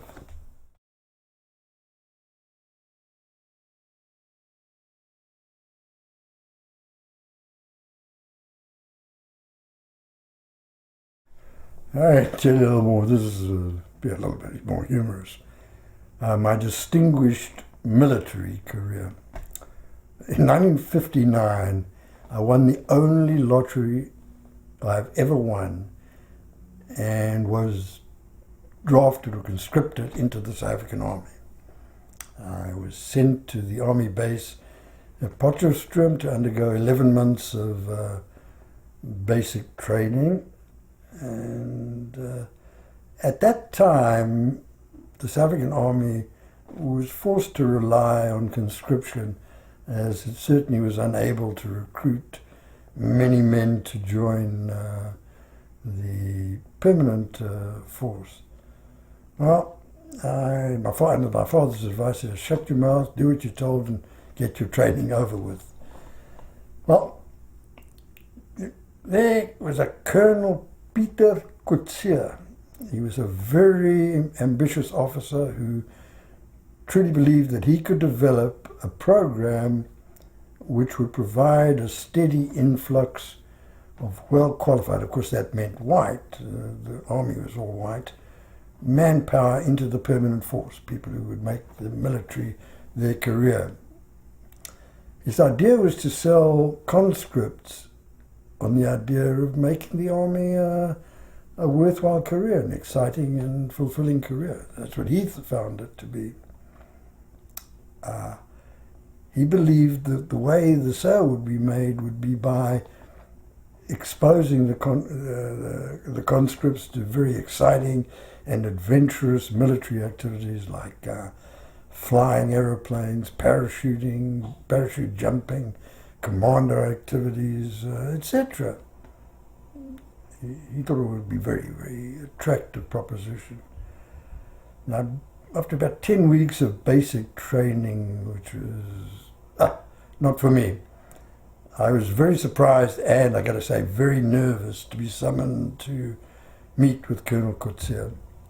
So he laid out his plan and vision, told me that he was inviting me to be one of 12 conscripts from different backgrounds to form the first unit in his experimental program.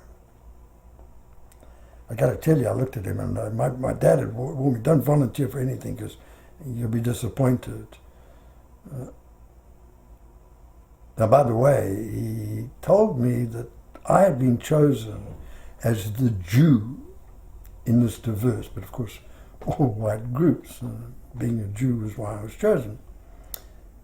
Now, after receiving several assurances that my training would not be extended, in other words, after 11 months I was going to be out of there, and that I would not be under any obligation to enlist in a permanent force, I nervously signed up for this test program. Well, this turned out to be a great decision, another example of my luck. The 12 of us were moved into separate quarters where we were each given our own private room. This was much, much better than living in a stinking barrack shed with 29 other dumb soldiers. Within 1 week, we realized that Colonel Coetzee had put his career on the line with this innovative program. He simply couldn't afford to let the program fail. And as soon as we realized how vulnerable his position was, we began to make demands, both reasonable demands as well as a lot of unreasonable requests. whenever he balked, we threatened to leave the program, knowing full well that he just couldn't allow that to happen, and he was forced to cave in, which made for a very leisurely and fun-filled, actually, training. And the rest of our training was relaxed, it was easy, and it was fun.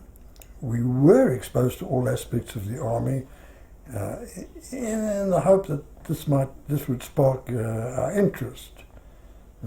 This included tank maneuvers, artillery, parachute jumping, air observation corps, flying old Tiger Moth biplanes with open cockpits.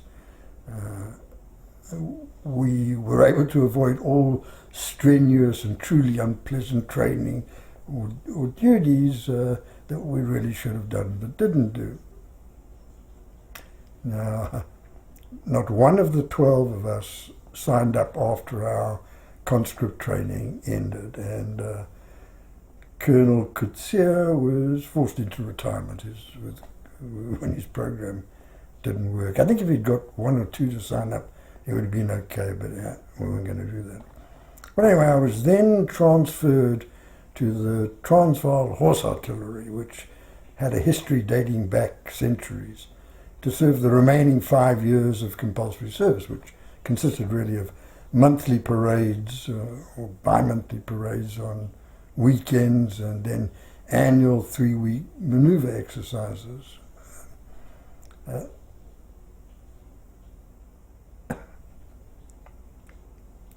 The regiment, the Transvaal Horse Artillery Regiment, regimental commanding officer was a World War II veteran, Colonel Bill Fiddler. These were kind of reservists. They weren't permanent force. And he was a golf fanatic. Every year, the regiment competed in a military golf tournament, which Fiddler was dying to win so that he could place the impressive trophy in the regimental mess shelves on which the regiment's battle honours were kept in. There were tons of, they'd been in lots of battles in World War I, World War II. When he found out that I was a low handicap golfer, Colonel Fiddler invited me to play around with him at the Johannesburg Country Club, which interestingly enough did not have any Jewish members. Jews were not allowed to be members, but he was a member and he took me on to play. And I played so well that he desperately wanted me on the team. He was confident that I would be able to lead the regiment to victory. And it was only a 4-member team, and one guy could really make a huge difference. The problem that Fiddler had was that the tournament was for commissioned officers only. Now, Fiddler's solution was very simple. Commission me as a second lieutenant, directly from the rank of private, or in the artillery, the Transvaal Horse Artillery, you were called a gunner. So I was going to go from gunner to second lieutenant. Well, he did it. And clearly, I was the least qualified officer in the South African Army. And believe me, the South African Army had lots and lots and lots of incompetent officers, but I was by far the worst. Well, the day of the it was a 36-hole tournament arrived, and I was paired with 2 colonels and a major general. We get out on the course in the morning round, and I played very, very well. In fact, I shot 2 under par 70 when almost all scores were well into the 80s. Colonel Fiddler was beaming. He was confident we won. We had a big lead, and he was absolutely convinced we were going to win. Now, over lunch, my partners, these senior officers, urged me to have a drink. Have a drink, Ivan, have a drink. And at first I resisted the temptation, but eventually agreed to I'll have just one. They were really pushing me. I guess 4 or 5 drinks later, it was time to tee off for the final 18 holes. And I walked out of the air-conditioned restaurant pub into the blazing sun. It was a very hot day, well into the 90s. And the dramatic change of temperature from cold air conditioning into plus 95 degrees sunshine hit me, and I became shaky and disoriented, and I stumbled onto the tee.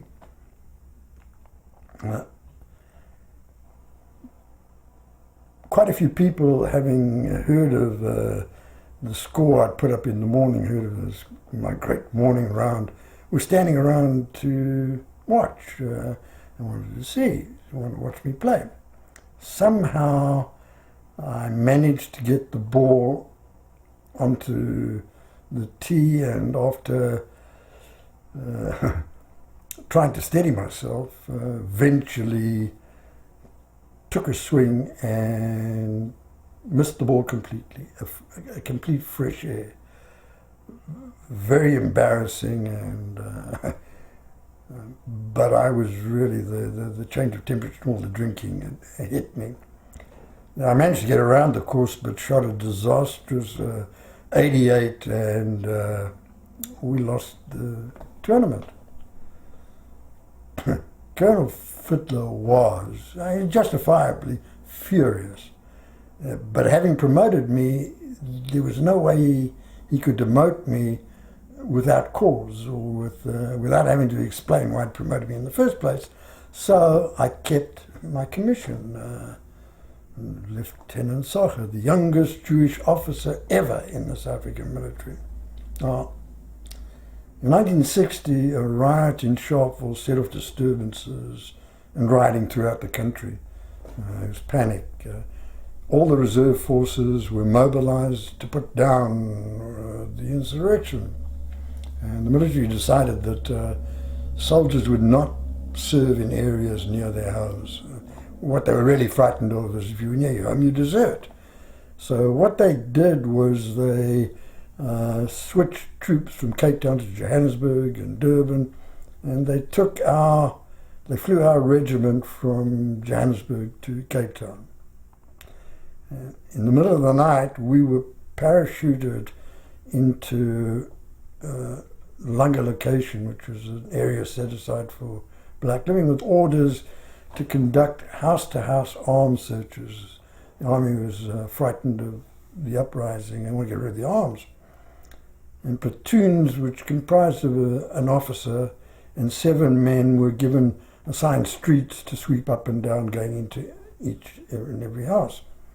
Well, I led my platoon of 7 conscripts, and I decided it would be a much better idea if we were to hide in the bushes rather than search hundreds of houses in which we would be exposed to people who were angry and who would really like to kill the hated white military or police. The idea was to wait until we heard the other platoons get back from searching, from their searches, then join up as if we'd been up and down the streets doing the searches that we'd been ordered to do. And I put this plan forward to the soldiers in my platoon, and really my logic was very simple. I'm an officer, and I'd been told that the first duty of any officer is to take care of the safety and welfare of his men. And I felt that we might be in danger if we searched homes. Surprisingly, my men all agreed that this was a very good decision, and demonstrated excellent leadership. So that really, we hid in the bushes and dirtied ourselves up a little bit while the other units all went through searching.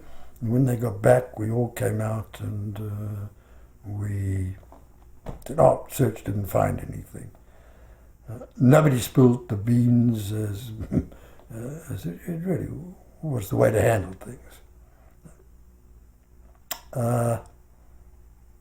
In 1976, the year after we emigrated, the Soweto uprising took place, and once again, all reserves were mobilized. I was still in the reserves. Now, I didn't go back to South Africa. In fact, when my accountant called me, he said, I mobilized, to tell them to start without me, and if they checked, they'll find that I was the worst soldier South Africa had, or certainly the worst officer. I didn't go back to South Africa then, and actually it then meant I was placed on a list of deserters, which meant I really couldn't go back to South Africa until the apartheid regime fell. And when Mandela came out, it did fall, but I've never been back to South Africa. So that was my very distinguished military.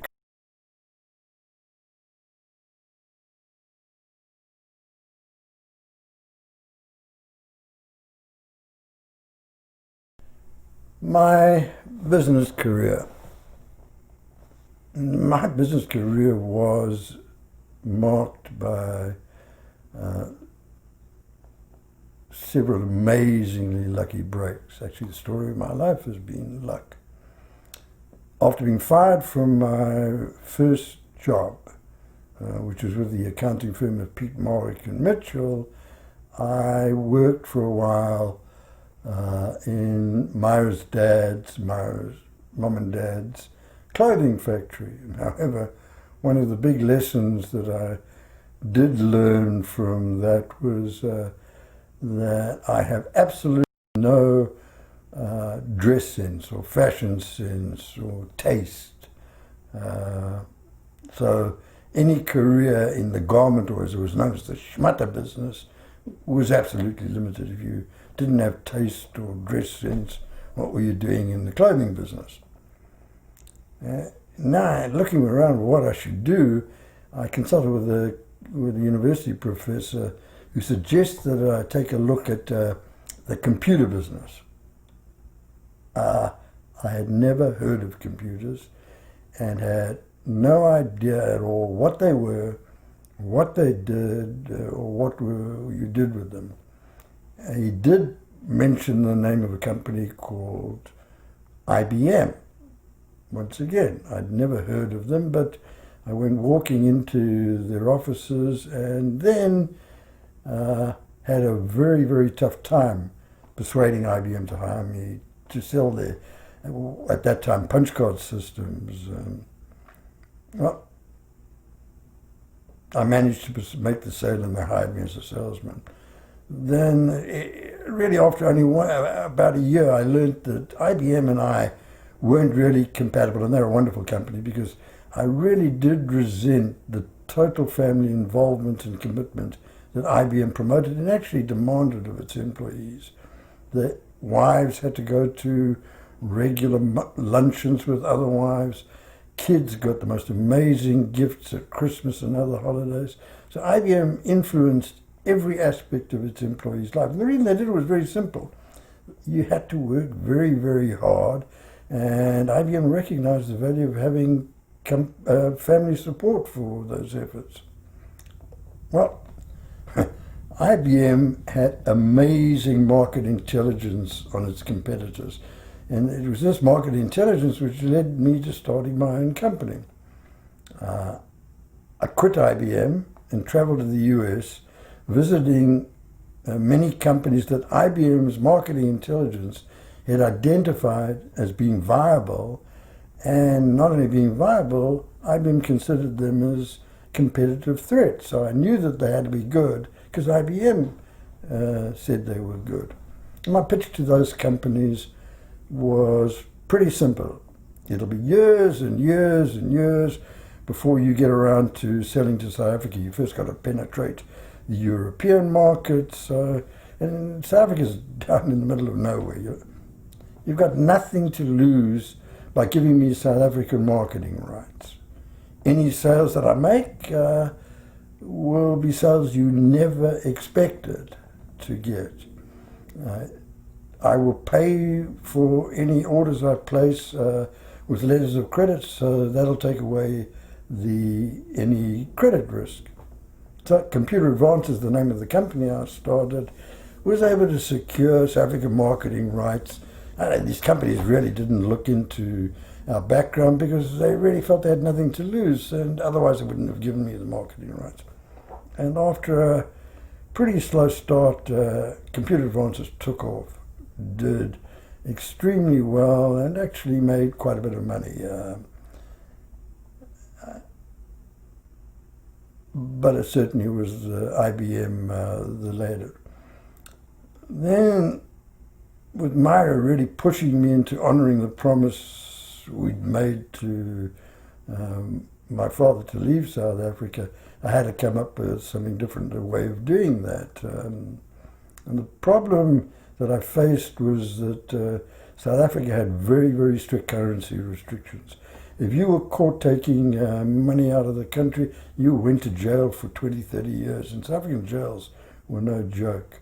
So while we had money in South Africa, our family could only take, at that time, was a grand total of $30,000 per family, scarcely enough to keep you going. Anyway, what I did was figure out a way to use money that we had in South Africa to finance a business that would be overseas. What I did was, well, the initial plan was to develop a computer system using R&D money that I had with money I had in South Africa, and then actually to move to Switzerland, focus our sales efforts on the European market. I really was scared of the American market because I thought the people there would be much too tough competitively. Now, the company I set up for this purpose was called Cypher. That's SYFA, which stood for System for Access. Later on, when we came to America, a lot of people kidded it as actually System from Africa. And the Cypher team I put together designed and developed a specialized computer system that was aimed at an emerging market for many computers specializing in data communications.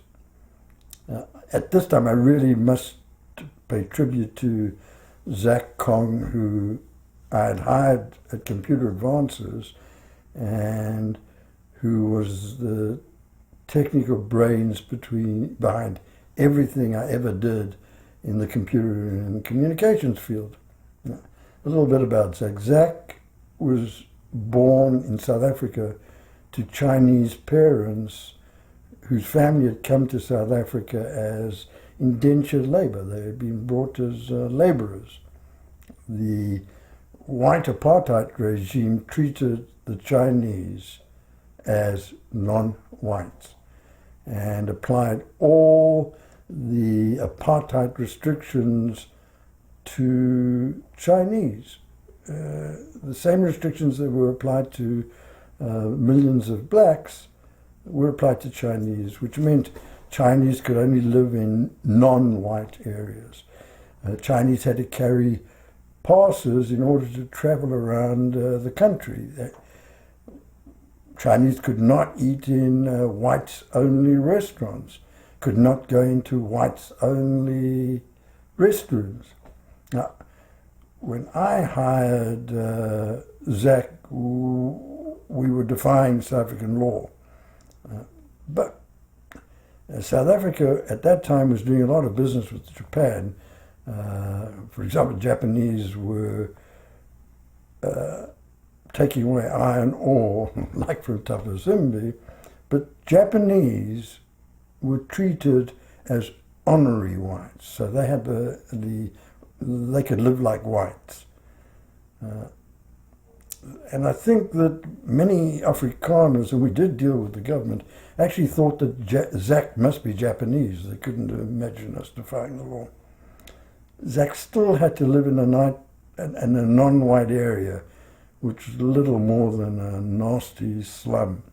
Anyway, Zach was the guy who had and has a deep understanding of technology, and he steered me in all my businesses. Zach could explain the most complex technology terms in simple language that I could understand. So, which that translation capability was amazing. When the Cypher team and staff complained about having to move to Switzerland, where a new language would have to be learned, I managed to persuade an American company called Computer Automation to merge with Cypher, and we moved to Irvine, California. At Computer Automation, we did well, and the Cypher team managed to win some big contracts, beating out IBM and other major established computer companies.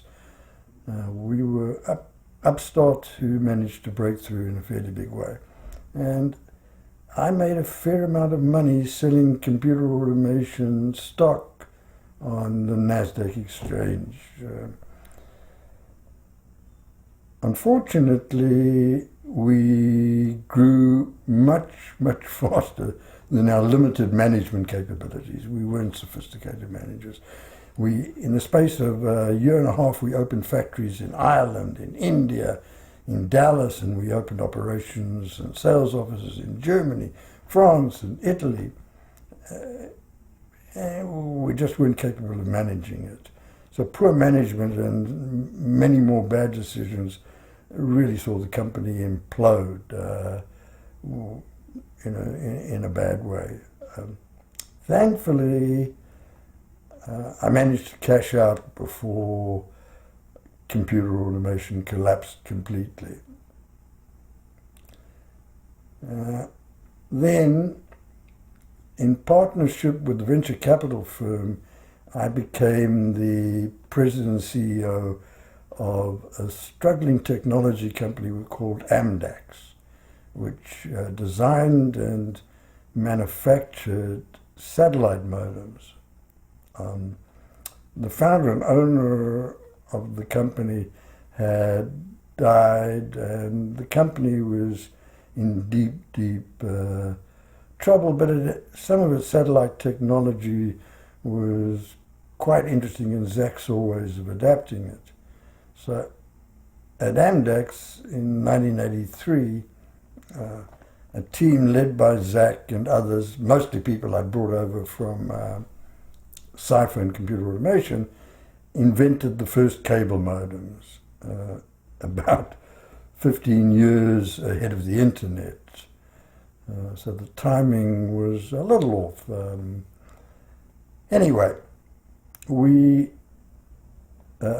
caught a Wall Street fad. Wall Street suddenly became fascinated with local area networks and put together a merger of Amdax with another land company, and we went public at an absolutely ridiculous valuation. I cashed out because I knew we couldn't live up to that valuation. Actually, a week after the IPO, the company was worth more than General Motors. Typical Wall Street lunacy.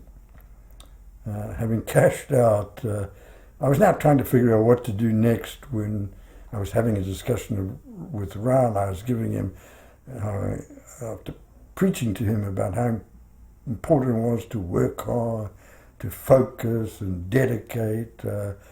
He looked pretty bored, but then he looked at me straight in the eyes and he said to me, Dad, yeah, I hear what you're saying. However, work just isn't fun.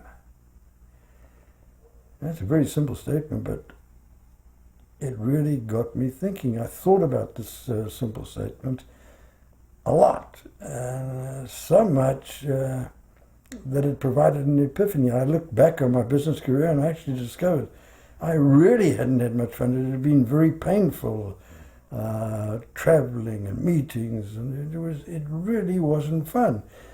And at that stage, I said to myself, the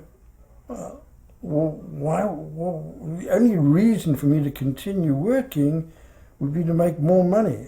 And given the way we lived, we really didn't need to make any more money. So in 1948, at least 1984, at the age of 43, I decided to retire.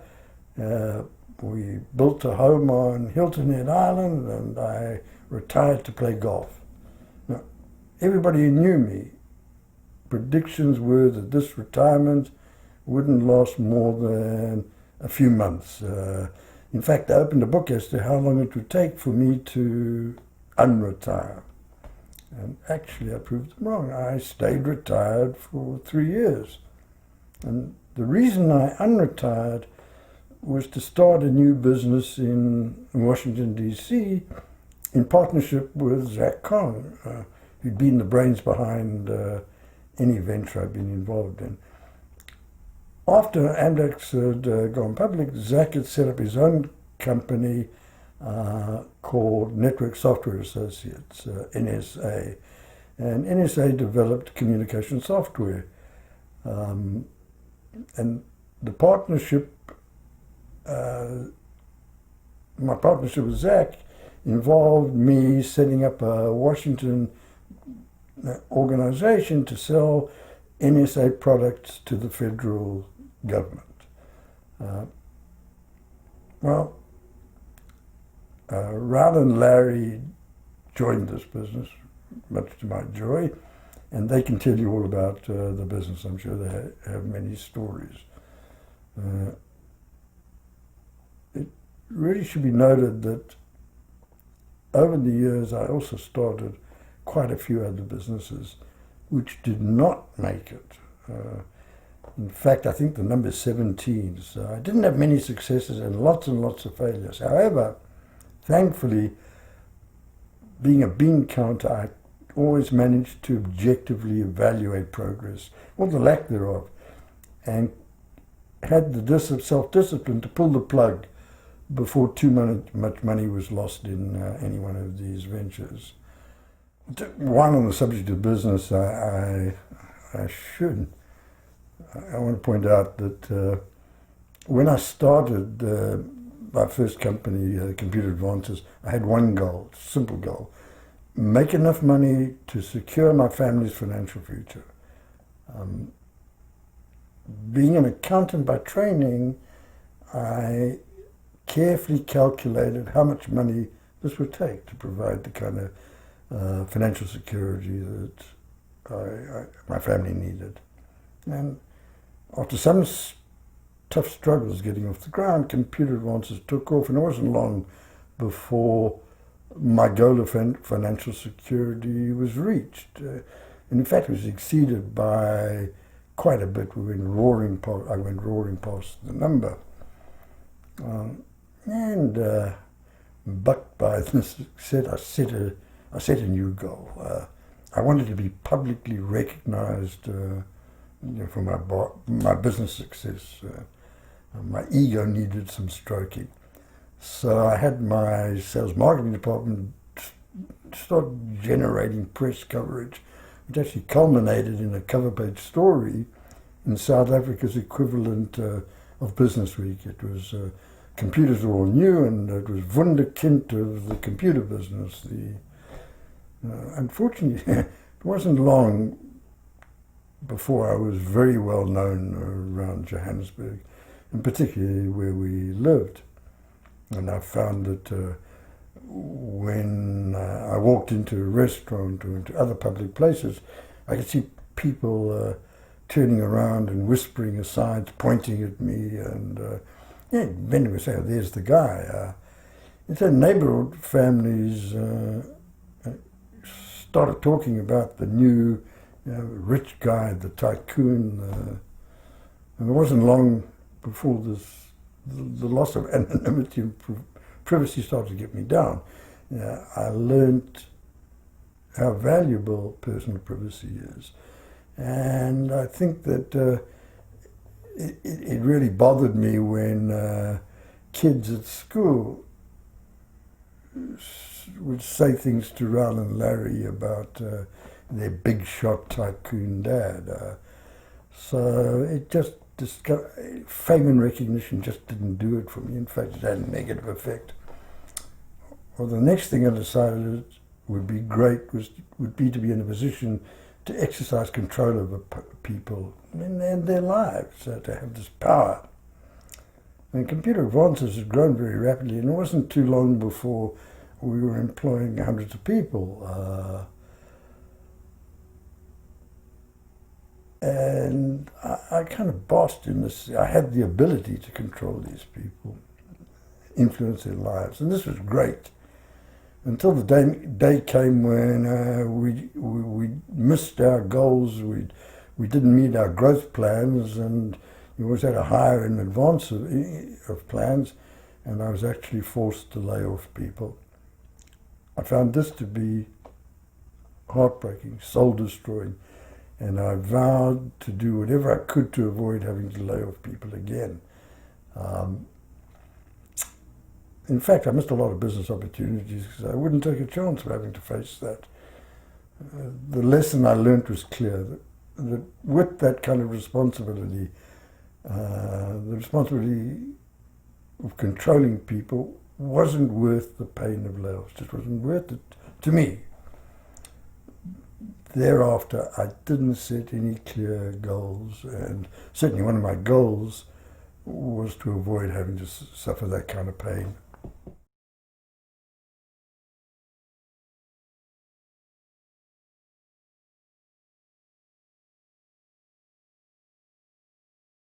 Myra, a little bit about her background. Myra was admitted into medical school at the University of the Witwatersrand, which is where we met and started dating. It was tough to get into medical school, and only the smartest people were accepted into medical school. Now, partying with me, we did a lot of partying, took its toll, so Myra dropped out of medical school, and she then enrolled at the University of Natal to study commerce, and she completed 90% of the requirements before we moved from Durban to Johannesburg when I joined IBM, and the University of Natal was in Durban, so that took care, she didn't get a degree there. When we emigrated to the States, Myra became a full-time stay-at-home mom, taking care of a home which she'd never done in her life, but she learned quickly and did a fantastic job. And after Ron and Larry had left for Dartmouth, I retired and we moved to Hilton Head Island. Myra wasn't an enthusiastic golfer, and she decided to get back into the medical field. So she began studying and working as a lowly emergency medical technician and EMT, and she started at the very bottom. Now, when we moved to Washington in 1988, Myra enrolled at George Washington University's School of Health Sciences, and 2 or 3 years later graduated summa cum laude with a BS degree in emergency management. The next thing she did was she worked for a while in George Washington's emergency department, and working there, Myra then founded TriMed, a company she called TriMed, which to 9/11 became a very, very successful consulting operation business. TriMed was in business for 20 years, and Myra became a leading figure in the emergency preparedness field. traveling all around the world to represent and support the US government and US operations. Several generals and an admiral whom Myra had worked with while they were still in the military served on TriMed's board of advisors. She was held in that high esteem. For many years, Myra held assistant professorships at George Washington University and at Vanderbilt University. So she did an amazing job, and she certainly is one of the smartest people that I know. Built a company, came in to get herself educated late in life.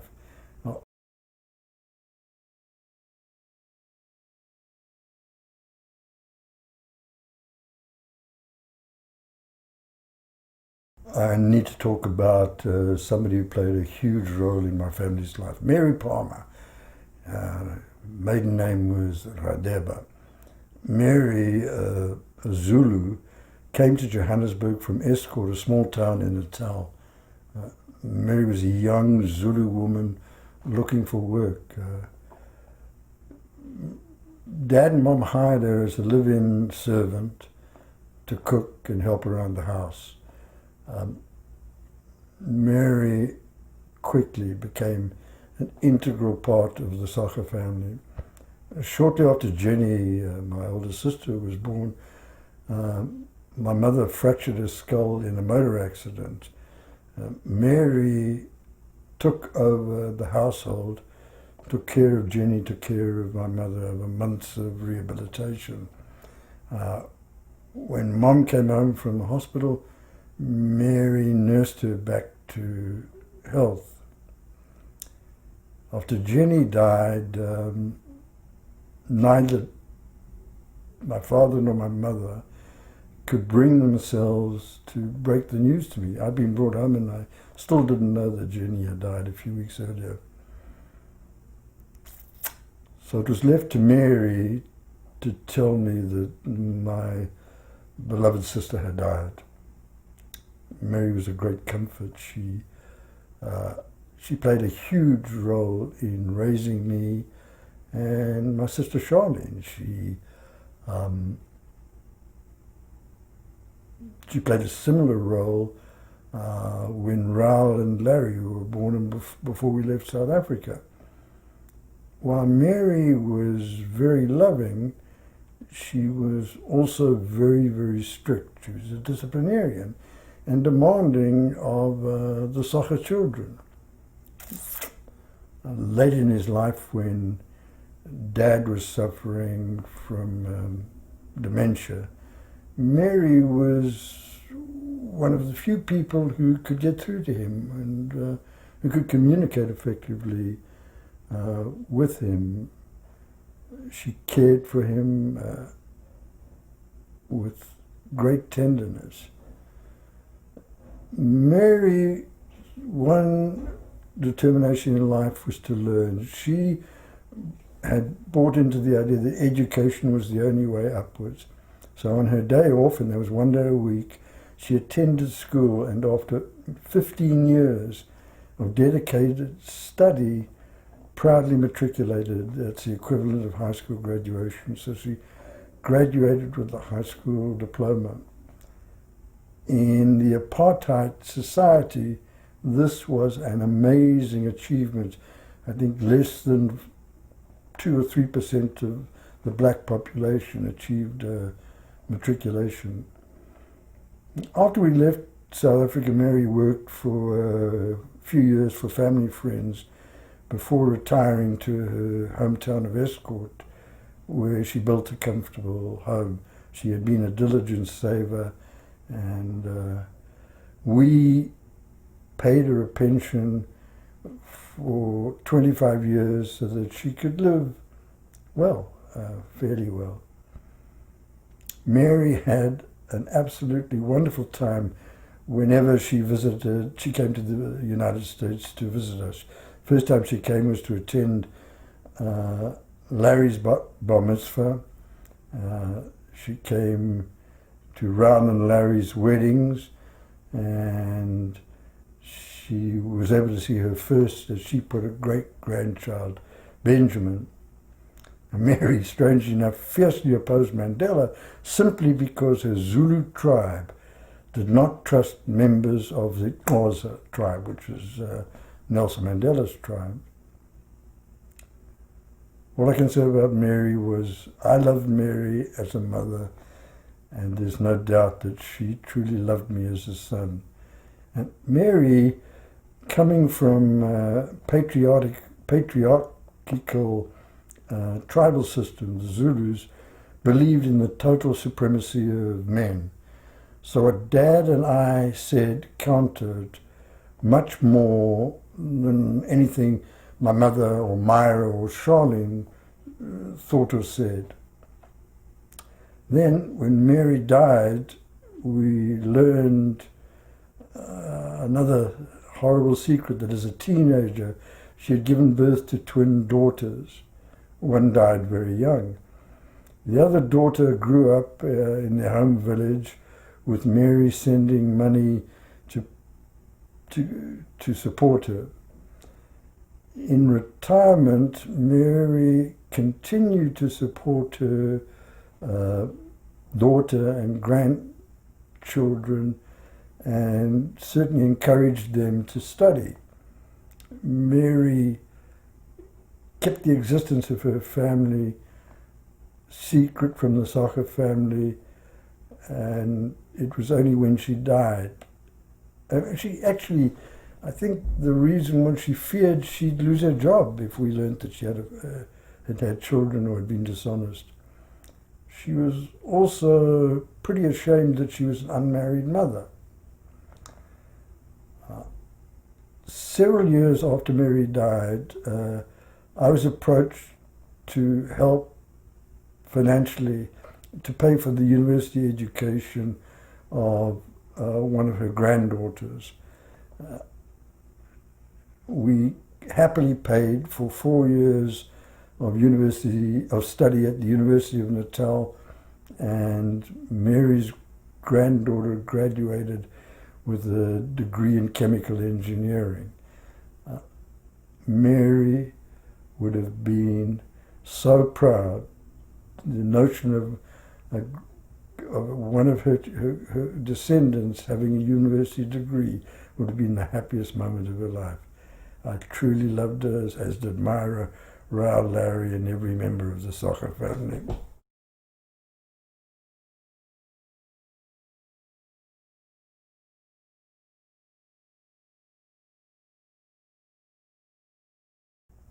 After I retired for the second time, I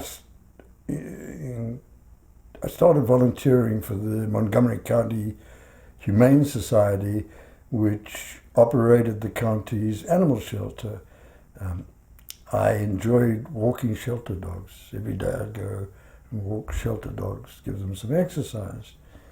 However, it wasn't long before I saw just how badly the Humane Society was being run, and I offered to help bring about some improvements, to improve operations by introducing some computer technology. They didn't use any. While trying to implement a key system to track animals, I uncovered shocking, appalling management. And there was corruption, secret payoffs, and other scandals. This all in a non-profit. And the bottom line is this incompetence and dishonesty was resulting in the unnecessary euthanasia of many animals that could have been saved. I was so upset that I vowed I was going to do everything I could to bring about major changes for the animals. I wasn't going to allow this to go on. However, I certainly didn't appreciate what it would take to unseat the Humane Society's management and change the way the county cared for unwanted animals. Really underestimated. My efforts to bring about the changes included mounting a campaign to have this Humane Society board of directors voted out of office so that a new board could be installed, which I handpicked, and the new board would install new management. When the Humane Society refused to provide a list of members so I could canvass them on behalf of the new board, I filed a lawsuit to hand over the list. And they fought this tooth and nail, that they never had a leg to stand on. And Myra and I spent around $180,000 on legal fees, and the Humane Society wasted more than $250,000 of donated funds to its legal fees, and it was a lost cause, their case. When we won the lawsuit, and they were ordered to hand over the membership lists, the Humane Society wasted even more money appealing to the Maryland Supreme Court, which threw out their case after a 10-minute hearing. Anyway, we won that battle. The Humane Society management was changed, which led to improvements. But more importantly, before I did it, I had set out to learn about animal welfare problems. And I traveled around the country visiting shelters, both good and bad, and meeting animal welfare experts. This knowledge gave me a really good understanding of what a shelter should look like and how a good shelter was managed. So then I started lobbying county officials and supporting the election of people in the county who could be relied upon to support animal welfare causes. And some of the problems had been neglect on the part of Doug Duncan. Doug Duncan didn't give a damn about animals. These efforts have paid off, and I'm so happy. The proof is there for all to see. Based on my recommendations, the county has built a new shelter. They didn't need to build one anyway and had plans to do so. However, this one that I got them to build was modeled on the Washington Animal Rescue League's renovated shelter, which incorporates many forward-looking ideas for the care of sheltered animals. The Montgomery County shelter is now one of the very best, I suspect, in the world. It is amazing the job they've done doing that. Most importantly, the county also accepted and acted on a report which included recommendations that the county should take over the operation of the shelter from the Humane Society, should not contract it out. The shelter is now managed and staffed by the police department, which has hired highly competent, well qualified, and suitable professionals, and is paying them as such. I'm very proud of this work, and it's paid off so well. The other little legacy is that the Thrift Shop, that Life Animals was the non-profit organization I set up to tackle the Humane Society. Well, Life Animals Thrift Shop is doing very, very well and has consistently given more than $100,000 a year, and each year to animal welfare causes. The $90,000 that Myra and I spent in setting up the thrift shop is certainly paying dividends for the animals of Montgomery County. So I don't have many legacies in life, but one of the quiet legacies I have is the new county shelter and the way it's being run, and a thrift shop that gives a lot of money for animals. And as Myra and I dearly love animals, these legacies have meaning in our lives.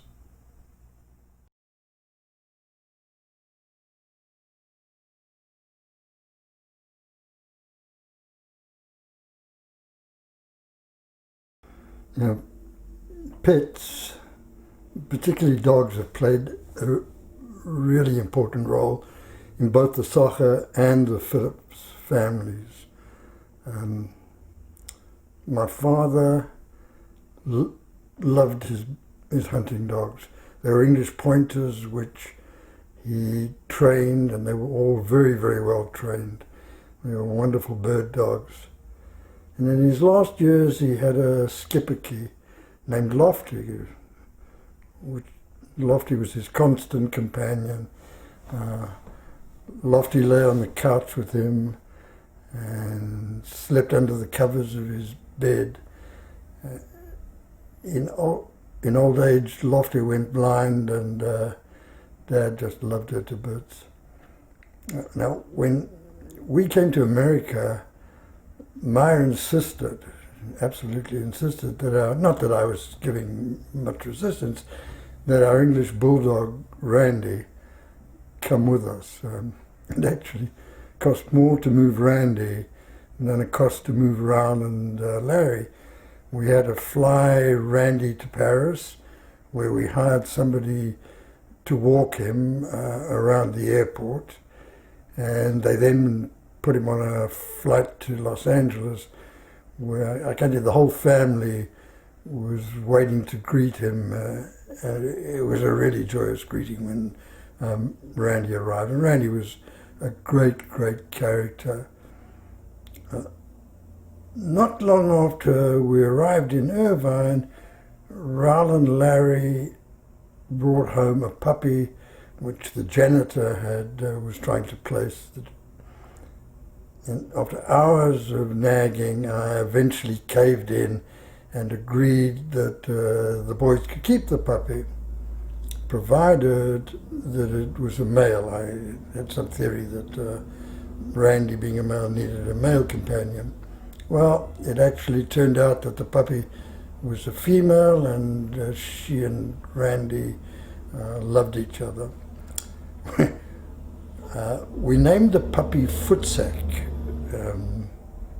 which in Afrikaans slang means piss off, or F off, or go away. And it gave a lot of amusement to the South African team to have a dog called Voetsak. And eventually I fell in love with Footsie, and I used to take her with me to my office every single day. She'd come to meetings. Eventually Footsie went blind, and I definitely became a seeing eye human. In Dallas, Raoul also persuaded us to adopt Center. And Center was a beautiful dog that had been badly abused. Amazingly enough, Footsie lived to 18, Center lived to be 19, and my mother's dog, Oreo, that we got as a companion for, lived to be 17. Then, while volunteering at the Humane Society, we adopted Cassie. Cassie sadly lost the use of her back legs, became paralyzed. And for the last 2 years of her life, we helped her outside to use the bathroom using a sling. Although she was still happy, Cassie was beautiful, she was gentle, and a very, very loving dog. Our Munchkin was about to be euthanized when I got a call from the shelter and immediately agreed to foster him. A couple of days after we brought him home, I felt very ill, and when I returned from the hospital and spent several weeks in bed, Munchkin lay on my bed with me, only getting up to go to the bathroom and to eat. And given that Munchkin is a hyperactive dog, that was an amazing act on his part. So we certainly had to adopt him. And he's now developed many adoring fans, both in the neighborhood and visitors. He has a regular fan club. Now, we'd never had cats. We'd always had dogs at home, both Myra's family and mine. However, when I got involved in the legal fight with the Humane Society, I quickly learned that homeless cats were a much bigger problem even than homeless dogs. So we decided we really needed to learn something about cats, and one of the ways to do that was to adopt. So we adopted 2 kittens, Thelma and Louise, who certainly introduced us to cats and have proved to be delightfully loving pets. One day Myra and I were visiting the Washington Animal Rescue League when in a dark shed which was being used to house cats while renovations were being made to the shelter, a cat limped up to Myra and rubbed up against her legs. Myra immediately bent down and picked up the cat, which started purring and nestling against her, showing her great affection. And Myra leaned over and she whispered, "Hey, I don't know, we've got to adopt this cat. She's just too loving not to be adopted." She said, "It's limping badly, but we'll deal with that." It was only a little later on in the executive director's office that we learned that this cat had a back leg amputated and became the first tripod that we adopted. He's a great character who we love dearly. It's great to watch. She sits at the bottom of the stairs and calls for Myra when she wants to ride up. And she's perfectly capable of climbing up the stairs, but likes Myra to fetch her. Then one day Myra and our granddaughter Ellie were visiting the Washington Animal Rescue League and went into the hospital area where they saw a little black terrier which had just had a front leg amputated. They fell in love with this dog, and Scruffy was then adopted, became our second tripod pet. A couple of years later, when Myra read about a feral cat that had been found under a car with 5 kittens and neighborhood kids throwing stones at it, she sprang into action. Firstly, the idea of a tripod, because this cat was missing a leg. Being in such trouble, she was determined to do something. So Myra agreed to adopt the mother and arranged for the kittens to be fed till they were old enough for adoption, and then arranged for them to be adopted. CJ was the name we gave to the cat, and CJ stands for Calamity Jane. It's slowly becoming less feral and will allow Myra to pet her a little. You have to be careful because you get scratched. Now, all I can say is our pets have, and they still do, provide us with great pleasure and comfort. They bring meaning to our lives. And I, for one, am very grateful to the pets I've had in my life.